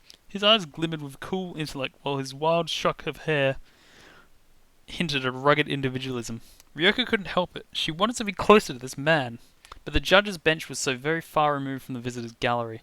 Oh, what can I possibly do to get near him? Should I sully my hands with some crime? If I did, he'd have to look me in the eyes as he rendered judgment. The more absurd Ryoko's fantasies grew, the more the judge consumed her thoughts. Today, as he waited for the court session to begin, could think of nothing else. Ryoko sat in a visitor's gallery, wearing a brightly patterned dress. Would he notice and find her change of style appealing? What if he thought it didn't suit her? She vacillated between getting worked up in a good way and in a bad way as she imagined him thinking one thing or another. You're always in there, aren't you? Ryoko turned to the voice to see a group of middle-aged women gathered behind her. All of them had gaudily dyed hair and sported gold necklaces and rings. And who might you be? Ryoko asked with some trepidation. You made eye contact with him earlier, didn't you? Huh? Don't play dumb, we know the score! This wasn't making any sense. What are you talking about? The women's faces abruptly turned sour. You need permission from the boss first, one of them said. Otherwise, how can we possibly maintain order? Look, I really don't know what you're getting at here. Could you explain from the beginning? Ryoko asked. The women sighed in unison. That's a newbie for you, said one. No, we were all like this, said that at first, said another. Very well, I suppose. Allow me to explain. One of the women stepped in front of Ryoko. We're groupies of the judge who's about to show up. Ryoko's eyes went wide. She'd never imagined that a judge could even have groupies. But, the old woman continued, if we simply do as we please, we'll be a nuisance to the poor man. When, of course, what we want to do is be supportive. The other woman nodded in agreement. Yes, don't make the most move. Don't try to give him anything. Just look. But don't make too much eye contact. And no hogging him for yourself. We share him with everyone. That's just the basis of groupieism. A normie like you coming along uninvited? Well, you best take care not to cause trouble. Groupieism? Normie? These were clearly jargon, but Ryoko had no idea what they might mean. Hey, are you even listening? One of the women asked. Yes, I am. Just sorry, I don't really understand the words you're using. Groupieism is the practice of helping your fellow groupies. Normies mean regular old normal people. Oh, sure, I get it. Ryoko inclined her head. So, what did you want with me? If you're going to be making eyes on that man, you need to be a member. What? Ryoko may have indulged some flights of fancy, but she was content simply to look. Being part of some group that came here to obsess over the judge sounded like a total nuisance. I'll pass, thank you. I'm fine just looking at the guy by myself. The old woman fiercely narrowed their eyes. I heard that you just referred to his honor as a guy. I do believe that's in violation of the Article 2 of the agreement. The agreement has been violated. Punishment must be meted out. Ryoko recoiled as the old woman flew into an uproar. Look, ladies, your weird pact has nothing to do with me. How dare you! As the women stood glaring at each other, court staff and officials began filing into the courtroom. The judge was among them. Rather than cease in bickering, however, both sides elected to escalate. Be quiet, the judge called angrily. I'll have you all thrown out. But none of the combatants could even hear him over the sound of their own voices. The groupies had launched into a rambling tirade about their way of life, generation gap, and their academic histories, social standings, and stock indices. As a form of argument, they went way beyond unproductive. Ryoko had been pushed to her limits. How about we have him settle this matter for us, she shouted. The other woman abruptly fell silent, taken aback. This is a courtroom. Let's ask the judge to decide who's in the right. Ryoko rushed to the front of the visitors' gallery and called out to the judge. These women are being weird, right? Could I have an official verdict? The other women were quick to fire back. This young lady's at fault for not knowing her place. We've done nothing wrong. The judge stared at them, his face suddenly a mask of stern deliberation. Ryoko and the others held their breaths. You're both in the wrong. The stern rebuke elicited peals of joy from Ryoko and the other woman. Eek! More! Say something else, please! Oh, please, deliberate some more! All of you behave! The judge's tone was even harsher now, but Ryoko and the others only shrieked more gleefully. I said behave! The judge roared. He held the object he'd been carrying at the giddy group in the gallery. Bulky and heavy, it hurtled through the air. Ryoko and the others reached out in their arms, each struggling to be the first to get their hands on it. Lunging forward at the last instant, Ryoko landed the catch. I'll be taking this, thanks. With a cry of triumph, she dashed out of the courtroom. As she exited the building, she could hear the older woman crying in dismay behind her. She grinned gleefully, clutching the cries to her chest. It remains her proudest possession to this day. That judge's personal copy of the Compendium of Laws. The more we know.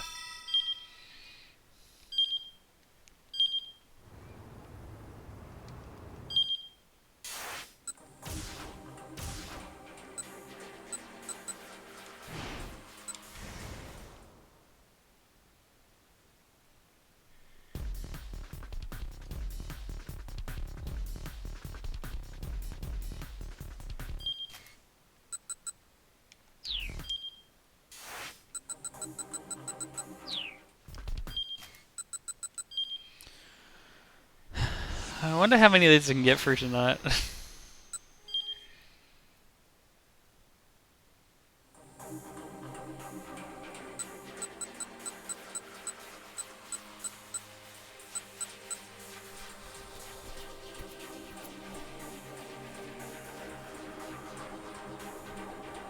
I feel like these are coming along with the quiz though.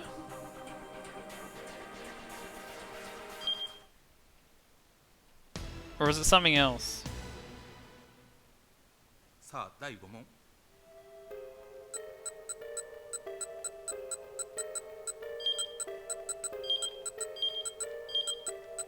I don't know. I'm fine with doing these quizzes first. お見事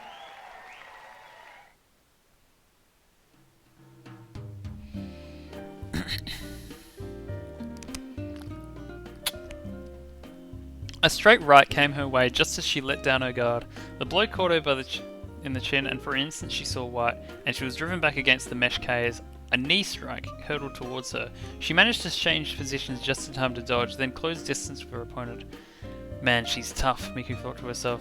Bride's open weight champion, Crybaby Mizuho, was a dyed-in-the-wool, tried-and-true fighter. One of Miku's eyelids felt like it was badly swollen. She was having a hard time seeing. Mizuho's hardy frame was a little more than a blur, and the punch Mizuho had just taken had left her distinctly unsteady. What if this other woman rushed back and tackled her? No doubt Miku would wind up and down the mat, where she'd be pummeled over and over. Or perhaps her opponent would instead make use of the expert footwork to deal more precision at strikes. With that hurt Miku had already taken, dealing with that would be difficult as well. Miku was in a proverbial corner. Oh, how she wanted to just drive a fist right into Mizuho's big mouth. What are you gonna do, Miku?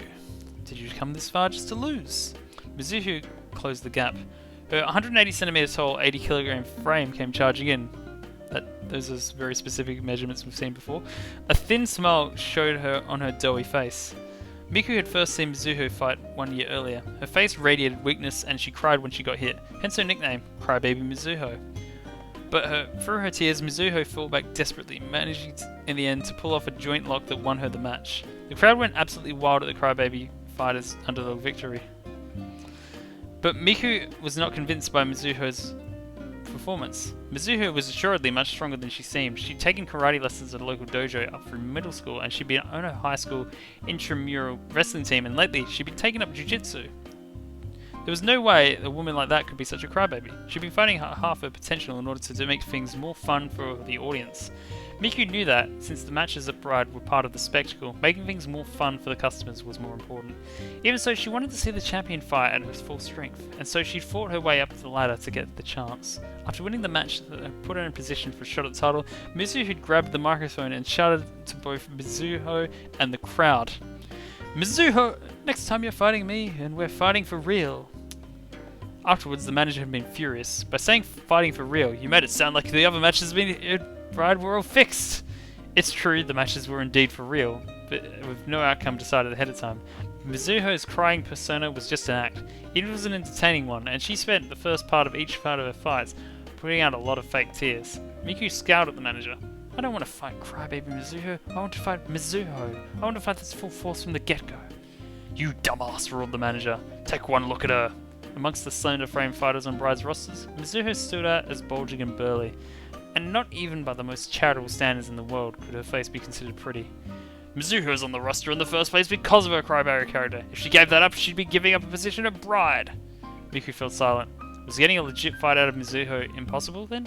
She fretted anxiously about it until the title match finally came. Once the fight started though, the other woman in the octagon was no crybaby. Mizuho unleashed a mighty punch the instant the gong sounded. A blow hit Miku like nothing she'd felt before. The impact shocked her even though her gut. I'm glad that they're committing to the fact that it's MMA and it's an octagon. Mizuho then shot forward like a rocket, tackling Miku against the cage. Miku clung to her tightly to avoid being taken to the mat. Mizuho whispered into her ear, "You wanted the real fight? Challenge accepted." Mizuho released her and then retreated to the center of the octagonal ring. Then she held out in one hand, gesturing as to say, "Bring it on." A confused uproar rose from the crowd. This wasn't how things usually went. Miku could feel every cell in her body jumping for joy. Yeah! She rushed at Mizuho with all her might. But the match quickly developed into a rather one-sided affair. Soon Miku was struggling just to avoid getting KO'd too quickly. Her opponent was strong, stronger than she imagined. Mizuho grinned as she charged forward. Miku was out of options. But was the bigger woman coming in for the tackle? As soon as Miku prepared to defend against the tackle, a wide hook came her way instead. She barely managed to deflect it. Then Mizuho rooted her feet and launched into a flurry of punches. Miku was astounded by the fury of the attack. The champion threw punch after punch without bothering to guard herself. Finally, Miku was able to follow up with a single counter punch of her own. She landed a clean hit right in the bridge of Mizuho's nose. A stream of blood poured from one nostril. With a gleeful grin, Mizuho stuck out her tongue and lapped her in blood. Then she set her feet once more and threw another punch. The powerful blow clipped Miku in the temple and her head reeled. Enraged, Miku retaliated with a punch of her own. Neither of the two budged as they traded blows. Before long, amidst the cheers, Miku and Mizuho were merely pummeling each other. There was no skill, no technique, just two bulls butting heads. Miku's molars clattered, her lungs felt like they might burst. She was at her body limit, just a little longer. It was hopeless, she knew that. But she had to hang in there. Just one more punch, she told herself. Again and again, just one more punch. About only halfway conscious, she considered batting back at her opponent. There was an especially loud cheer from the crowd, and suddenly someone grabbed Miku from behind. "Stop, stop!" It was the referee. Mizuho was sprawled out on Miku's feet. "Victory by knockout with a right hook!" Even after the ref said it, Miku could scarcely believe what had happened. She stood there in a daze for a while, and then Mizuho came stumbling over to her. "You got me," she said. "Fair and square." As soon as she saw the look of gratitude and respect on Mizuho's face, tears started streaming down Miku's cheeks. She tried to hold him back, but they kept coming. "Hey now, only one of us gets to be the crybaby," Mizuho said, her voice husky with emotion. Tears welled up in her eyes too. The two clung to one another, weeping. "I'm so glad I was able to get a real match in the end," Mizuho whispered into Miku's ears. For several months after that, Miku defended her title. While she was warming up the backstage one day, the manager came in, carrying a cardboard box. "Package for you, Miku!" The sender was Mizuho. The box was packed full of oranges. Mizuho had quit the day after their title match. Evidently she'd gone home to take over her family's farm. Miku peeled the skin off one, pulled a section and ate it. The vibrant, striking and bittersweet taste, so very reminiscent of their fight, filled her mouth like a little explosion.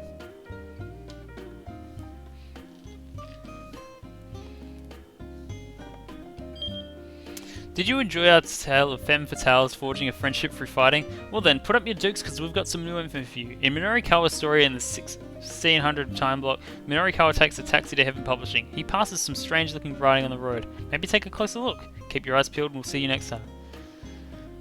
I'm just trying to think of how I'll do this. Like, I'll stop soon I think and I'll do it more tomorrow.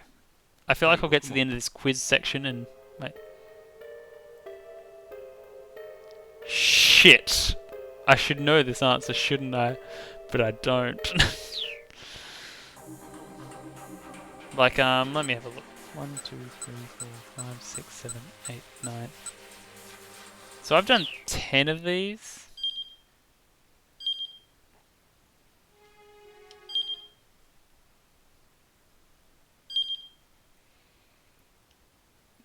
These are getting later and later though, like, how long until we... I don't know.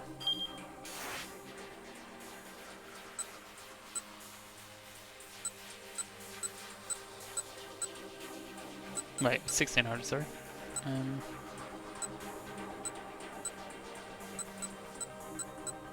Okay, he only gets the taxi once.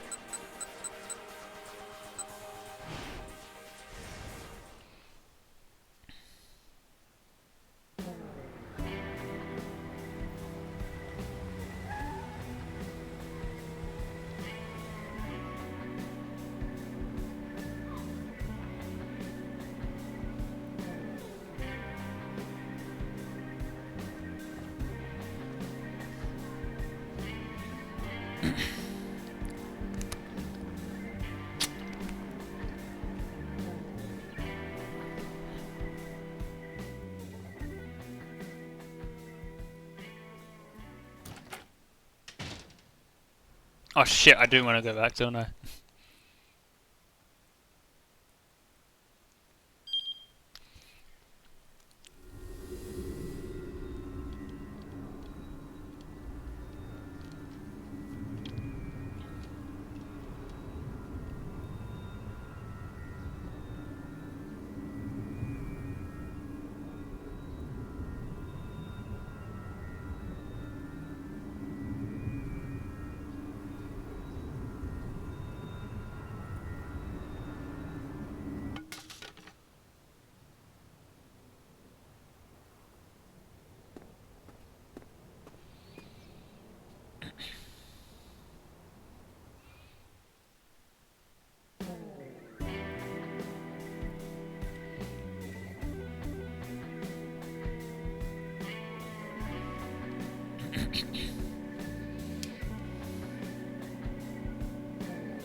Yeah, maybe I'll do a couple more of these and I'll stop the stream. And then next stream, maybe tomorrow, I will do the rest of these. I assume the quiz has like 11 questions or something, and then I'll look into what this other thing that I'm missing is. And maybe, depending on how that goes, maybe we'll have time to do more of the maze.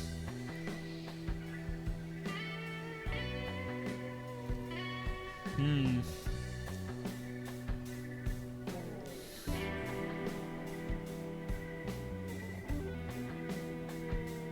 This one's taking its sweet time.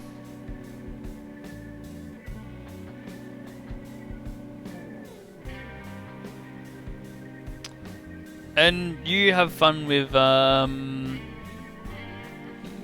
not crying louder than the cicadas. Not that I think... I don't know, it's hard to remember what happens in chapter 4 because like they jump chronologically all the time for those first 4 chapters.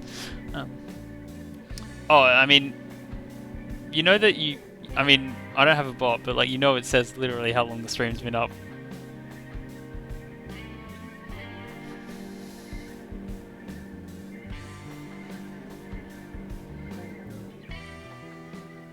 Right next to where it says how many people are watching the stream.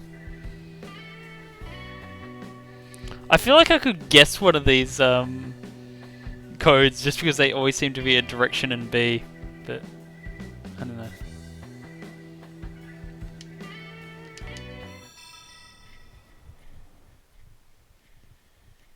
Oh, another Chiaki story. Her surname is ISO.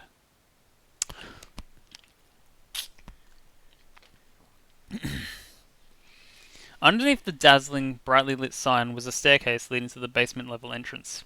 I stood at the... I am not reading this in Chiaki voice, then we'll be here all night. I stood at the top of the steps. Maybe I shouldn't have turned this one down. No, I couldn't think like that. There was no way I could turn this down. I'd be completely broke with no money and no other chance in the offing when Mr. Mino gave me this chance. I've been tasked with a page of the monthly 4-star general gossip, and I wanted my work to live up to his expectations. I had to do it. But it all started several hours earlier.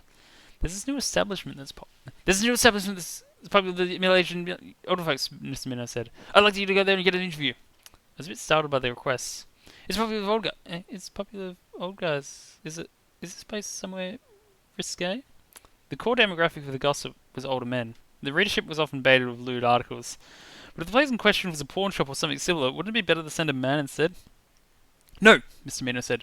It's not what you're thinking. It's perfectly fine for women to go there. What sort of establishment is it then? Mr. Mino cleared his throat. From what I hear, they all yell at you. Yell at you? Like, you pay them to get mad at you on purpose? That's right. What for? That's what I sent you to find out. I've made an appointment for you to go, so get going already. Mr. Mino's barking kicked me into gear, and I found myself heading over to the place. With some trepidation, I made my way down the stairs. People got mad at me all the time when I was out on the job, so I couldn't understand why anyone would want to pay for the privilege of being chewed out. I opened the door at the end of the hall, and my ears were immediately treated to the sound of women's voices snapping angrily.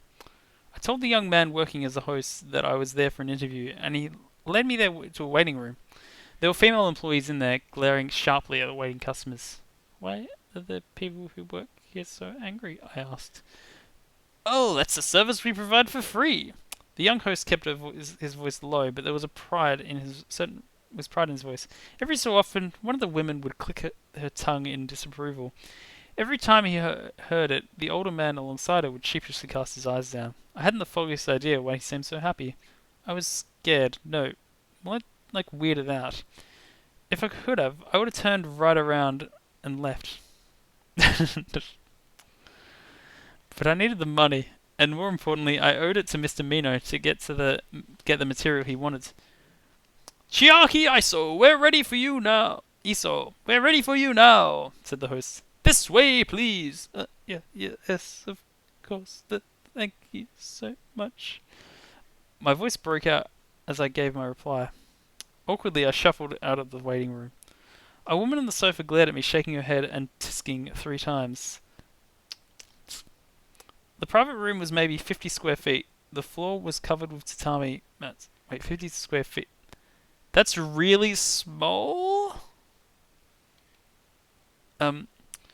We do hope you enjoy yourself. Please wait here, kneeling in the Seiza position. I did as I was told, and I got on my knees with my legs folded beneath my thighs. I worried that if I didn't, the host would be mad at me as well. As I waited nervously, I could hear voices coming out from the room next door.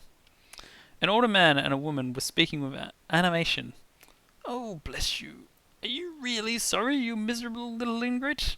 Bless you, bless you. What the heck were they going on about? How could something like that be fun? You seem to be enjoying yourself. I looked up to see that a woman had come into the room while I was distracted. It's not every day a girl shows up here. Did I hear it correctly? You're here for an interview. Yeah. And do you know just what it means to be scolded? She was older than me and had the bearing of a private secretary. Now she loomed above me with a condescending glare. All I could do was peer back up at her, down on my knees. Who told you you were allowed to look up? Sorry. I quickly broke off eye contact. Where are you looking? Look a person in the eye when you're talking to them. First it was don't look, and then it was look. This was absurd. I just wanted to get this over with as quickly as possible. Huddling on myself, I focused on that hope. The woman let out a deep sigh of disapproval. Are you going to write an article about how you don't understand why people would go out of their way to be scolded? No, of course not. Don't you lie to me, she bolted at the words furiously. Well, go on, am I wrong? What are you going to do? Answer me. Eep. I couldn't take it anymore. I wanted to go home. Plus my butt was getting all sweaty from sitting in Caesar. Look at how weak and subservient you are. You've lived your whole life just running away from your responsibilities. That's why you deserve it, chewing out like this. I felt like she'd hit me in my very core. She'd zeroed right in on all the internal issues I'd been harbouring. The fact was, she was right. I've been a wishy-washy mess my entire life.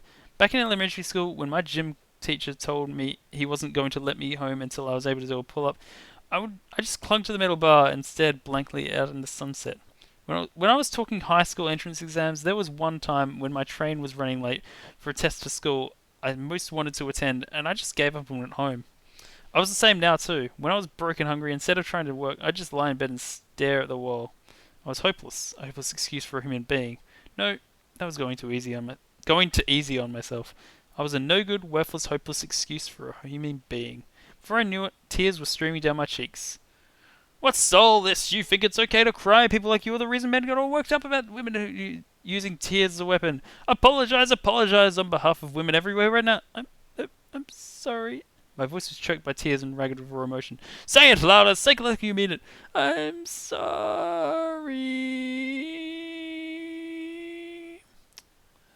Gomenasai.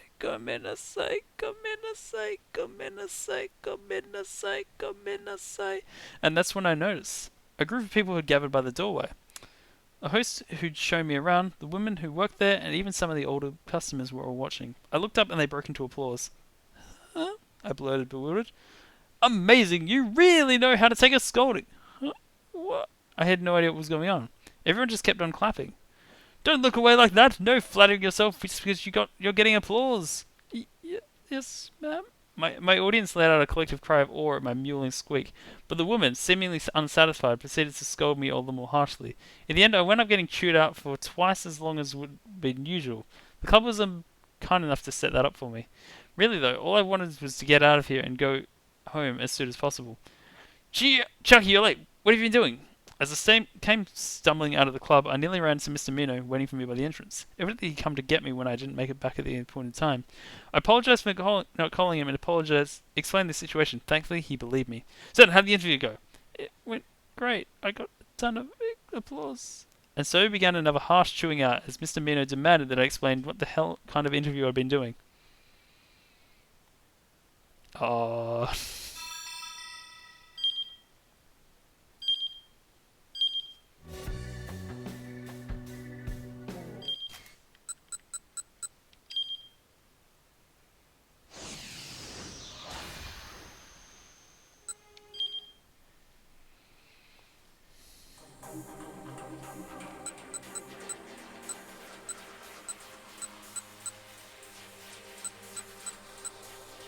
I mean, I don't think an interview in this game has ever gone by without someone getting very angry.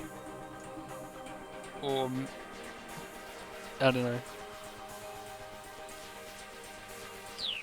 Oh, whoops, I did not mean to back up.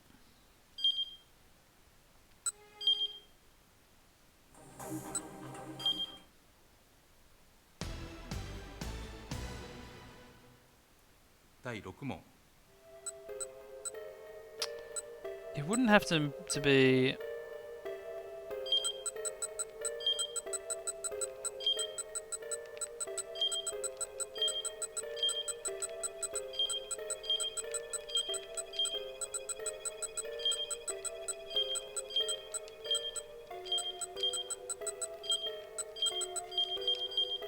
It's freaking hell. It's foods, not groups, isn't it?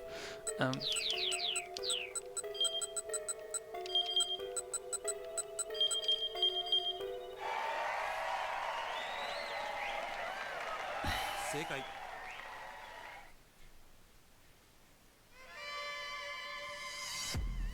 Oh shit, it's these guys, the most frustrating voices to do.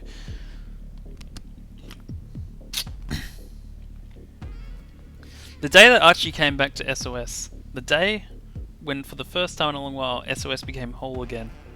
You can make me whole again. Let's go back to 2 weeks before that fated reunion. The gang was in the midst of a minor quarrel, but we have to set a proper example. The pool... shit. The pool hall fell silent at Kiryu's aggravated outburst. Provoking the new second-in-command was a fine way to wind up victim to the guillotine. Oh, he is gone. And so the other gang members remained tight-lipped, warily looking on. Come on, Susumu, you know I'm right. Susumu didn't flinch under Kiryu's glare. Set an example of what? All you want to do is get rowdy, because you feel like it. Look, just step aside, I got business with that little punk behind you. Behind Susumu was a skinny teenager, barely more than a boy. He wore a look of abject terror, like a rabbit caught in a lion's gaze. What exactly is fun about finding different excuses to terrorize your friends? Susumu asked. Kiryu snickered mockingly and then grinned. Good question. Guess it's cool messing with you guys who joined up with SOS after I did. The conflict, as usual, had started up more or less over nothing. Each night, the members of SOS gathered at their pool hall in Uruharajuku. There was no set-up meeting time or anything like that.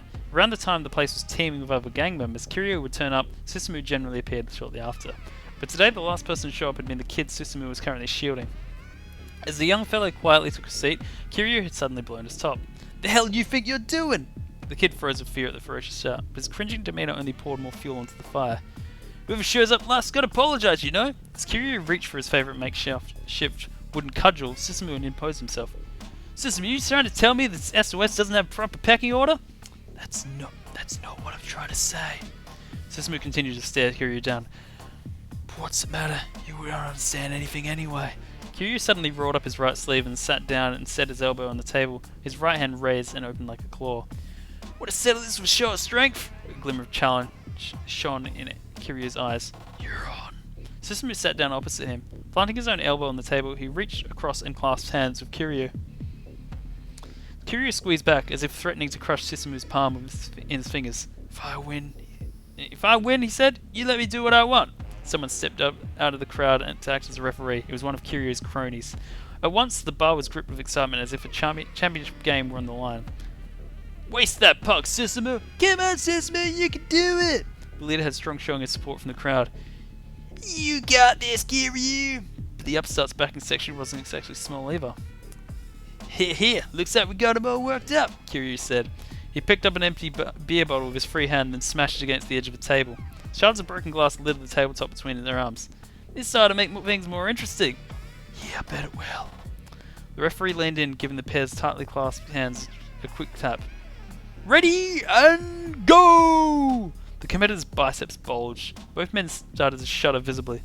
Good night, Jimmy. I'm probably going to stop very soon anyway. But cheers for coming along and enjoy your morning. Their arms seemed locked in place, never giving way. Kiryu flashed a broad, leering grin, a vein popping out against his temple. Man, you really are a wuss. You ain't leader material. You think so, huh? Susumu answered through gritted teeth. If you don't keep him on a tight leash, SOS will fall apart once it's finally gotten big enough. Kiryu grunted as he started to bend Susumu's arm downward. You think of something? Who had said anything about SOS getting bigger? Susumu replied. He struggled to force his arm back up. The walls echoed with the sound of people cheering Susumu's name. Bolstered by their support, he mustered up his last reserve of strength, but still his arm would not move. Kiryu's grip held him like a vice. That's the best you can do, some lady you are. Then Kiryu put all of his strength into his arm. Susumu's knuckles thudded against the table. Thin shards of glass stabbed into the back of his hand. Yeah! Kiryu let out a triumphant cry of victory. Cradling his bloody hand, Susumu grimaced back at him. Well, that settles it fair and square. Now I'm going to teach that kid a lesson. Once more, Kiryu reached for his cudgel. The young fellow tried to bolt away. Stop right there, Susumu called after him. Haha, so you finally come around then, Susumu, Kiryu asked. He twirled a piece of wood around as he sauntered slowly towards his prey. You stop right there too, Kiryu, Susumu added. Kiryu paused in his tracks. Hey, what gives? The kid tilted his head questioningly. Apologize to Kiryu, Susumu said. The youngster blinked in disbelief. Said apologize, Susumu repeated. Yeah, okay. The kid bowed his head deeply. I'm sorry, Kiryu. That should settle things, right, Kiryu? Kiryu went red in the face. What the hell, man? Are you kidding me? Enraged, he stepped forward to swing his club at the kid. I told you to stop. Susumu drove his bloodied fist right into Kiryu's face. There! He snapped as Kiryu staggered backwards. Think that's enough violence for one day. The look on his face was nothing short of blood curdling. If that's still not enough for you, next up we can settle things with our fists. Once again, he and Kiryu were staring daggers at each other. With a click of his tongue, Kiryu was the first to look away. Alright, I'm back up for today. Tossing aside his club, he stomped out of the bar. So thank you so much, murmured the kid apologetically. His gaze was fixed on Susumu's head. Even as he told the kid not to worry about it, Susumu could feel doubt welling up in the storm inside him. Kiryu had said, for today. At some point, the two of them really were going to wind up coming to blows, and Susumu couldn't lose that fight. No matter how tough Kiryu was, Susumu wasn't going to let him become the leader of the gang, especially not considering who it was who put Susumu in that position in the first place. With newfound determination, he clenched his injured fists even as the blood continued to stream down. Did you enjoy the tale of a heated showdown between two rivals? Well then, get ready for some fancy footwork, because here comes some sweet new info. Minoru Kawa's out story at 12 PM. The journalist flags down the man from the knick-knack shop just as he's passing in his bicycle. Try waiting until after the background slips away and see what happens. Have some fun looking, and we'll see you next time.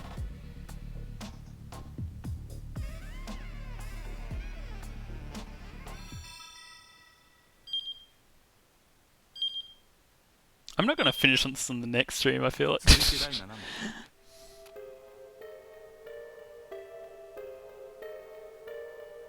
Damn it, I can't remember the name of it, hey. Even if they've said it so many times.